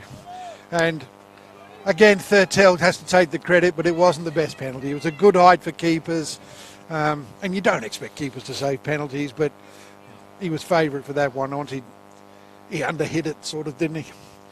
Disappointing for ANU, but maybe that's about fatigue as much as anything else. You do feel for them, but credit to Jordan Thurtell, brought into the side tonight for Sam Brown. He's stepped out the last couple of games for Canberra FC, brought back in for the cup tie, and repays his manager's faith with a super save from the spot. Yeah. But you've got a situation where no matter how good or bad the penalty is, for a keeper to save it, he's got to go the right way. And in both instances tonight, the keepers have guessed the right way and made the saves. Yeah, heartbreak for ANU. Yeah, that was their opportunity. Jan Sané swings it right to Lucas Miragis, who tries to squeeze it through for Yardrich. Seemed to be an age between Alex Toomey giving that penalty, didn't it? I think he had a look at his linesman, Nathan Shakespeare, on this near side, and between them, they made the call. He looked reluctant to give it, the referee. Ewan Peterkin puts a foot in. Corbett-Aldo finds Jan Sané. And Ewan Peterkin's across to help out. We're into the final 3 minutes of the match. You get the feeling that that was the moment for ANU. And you'd hope from their point of view that that's not season defining from them, and that they can lift themselves I'm sure if they do lose and yeah. get back on track for their push. They've got a big competition ahead of them with White Eagles and O'Connor Knights pushing them all the way. Yeah, tough games. But it's a tough comp. But this has been a bonus for them. This has been a wonderful ride all the way for them. And this will inspire them to bigger and better things in their own competition rather than have a negative effect. You feel for Andrew Manley, like I said, scored 2 penalties in games. They went 3-0 and 5-1. He'd probably trade either of those for one right now, wouldn't he? Yeah. To have that one back. As would Jason Ugrinich, of course, who had one saved at that end. What is it about that end of Hawker Football Centre? I have a theory. It's about the synthetic surface. You don't make proper contact on the synthetic surface, then the ball doesn't go where you want it to go or as quickly as you want it to go, whatever you want to think. But there's something about the synthetic surface that makes it a bit harder. It's a fair point. 2 penalties taken, 2 penalties saved. Seen a lot missed here. Seen a lot of penalties missed here. Jan Sané with the throw. Time still ticking on. And it's just about seeing time out now for FC. There will be a no rush, and you will. We have a minute plus whatever Alex Toomey is going to add on to the end of this one. It's been another night of cup magic in Canberra. It's been a fantastic battle between two sides. They haven't given each other an inch, even though they're a division apart. Mirages Ellis is back to help out with a challenge, and he has bundles of energy as you'd expect from the substitutes.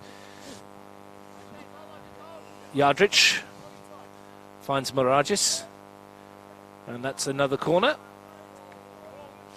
And this should do it for Canberra FC in the final 30 seconds or so. Yes.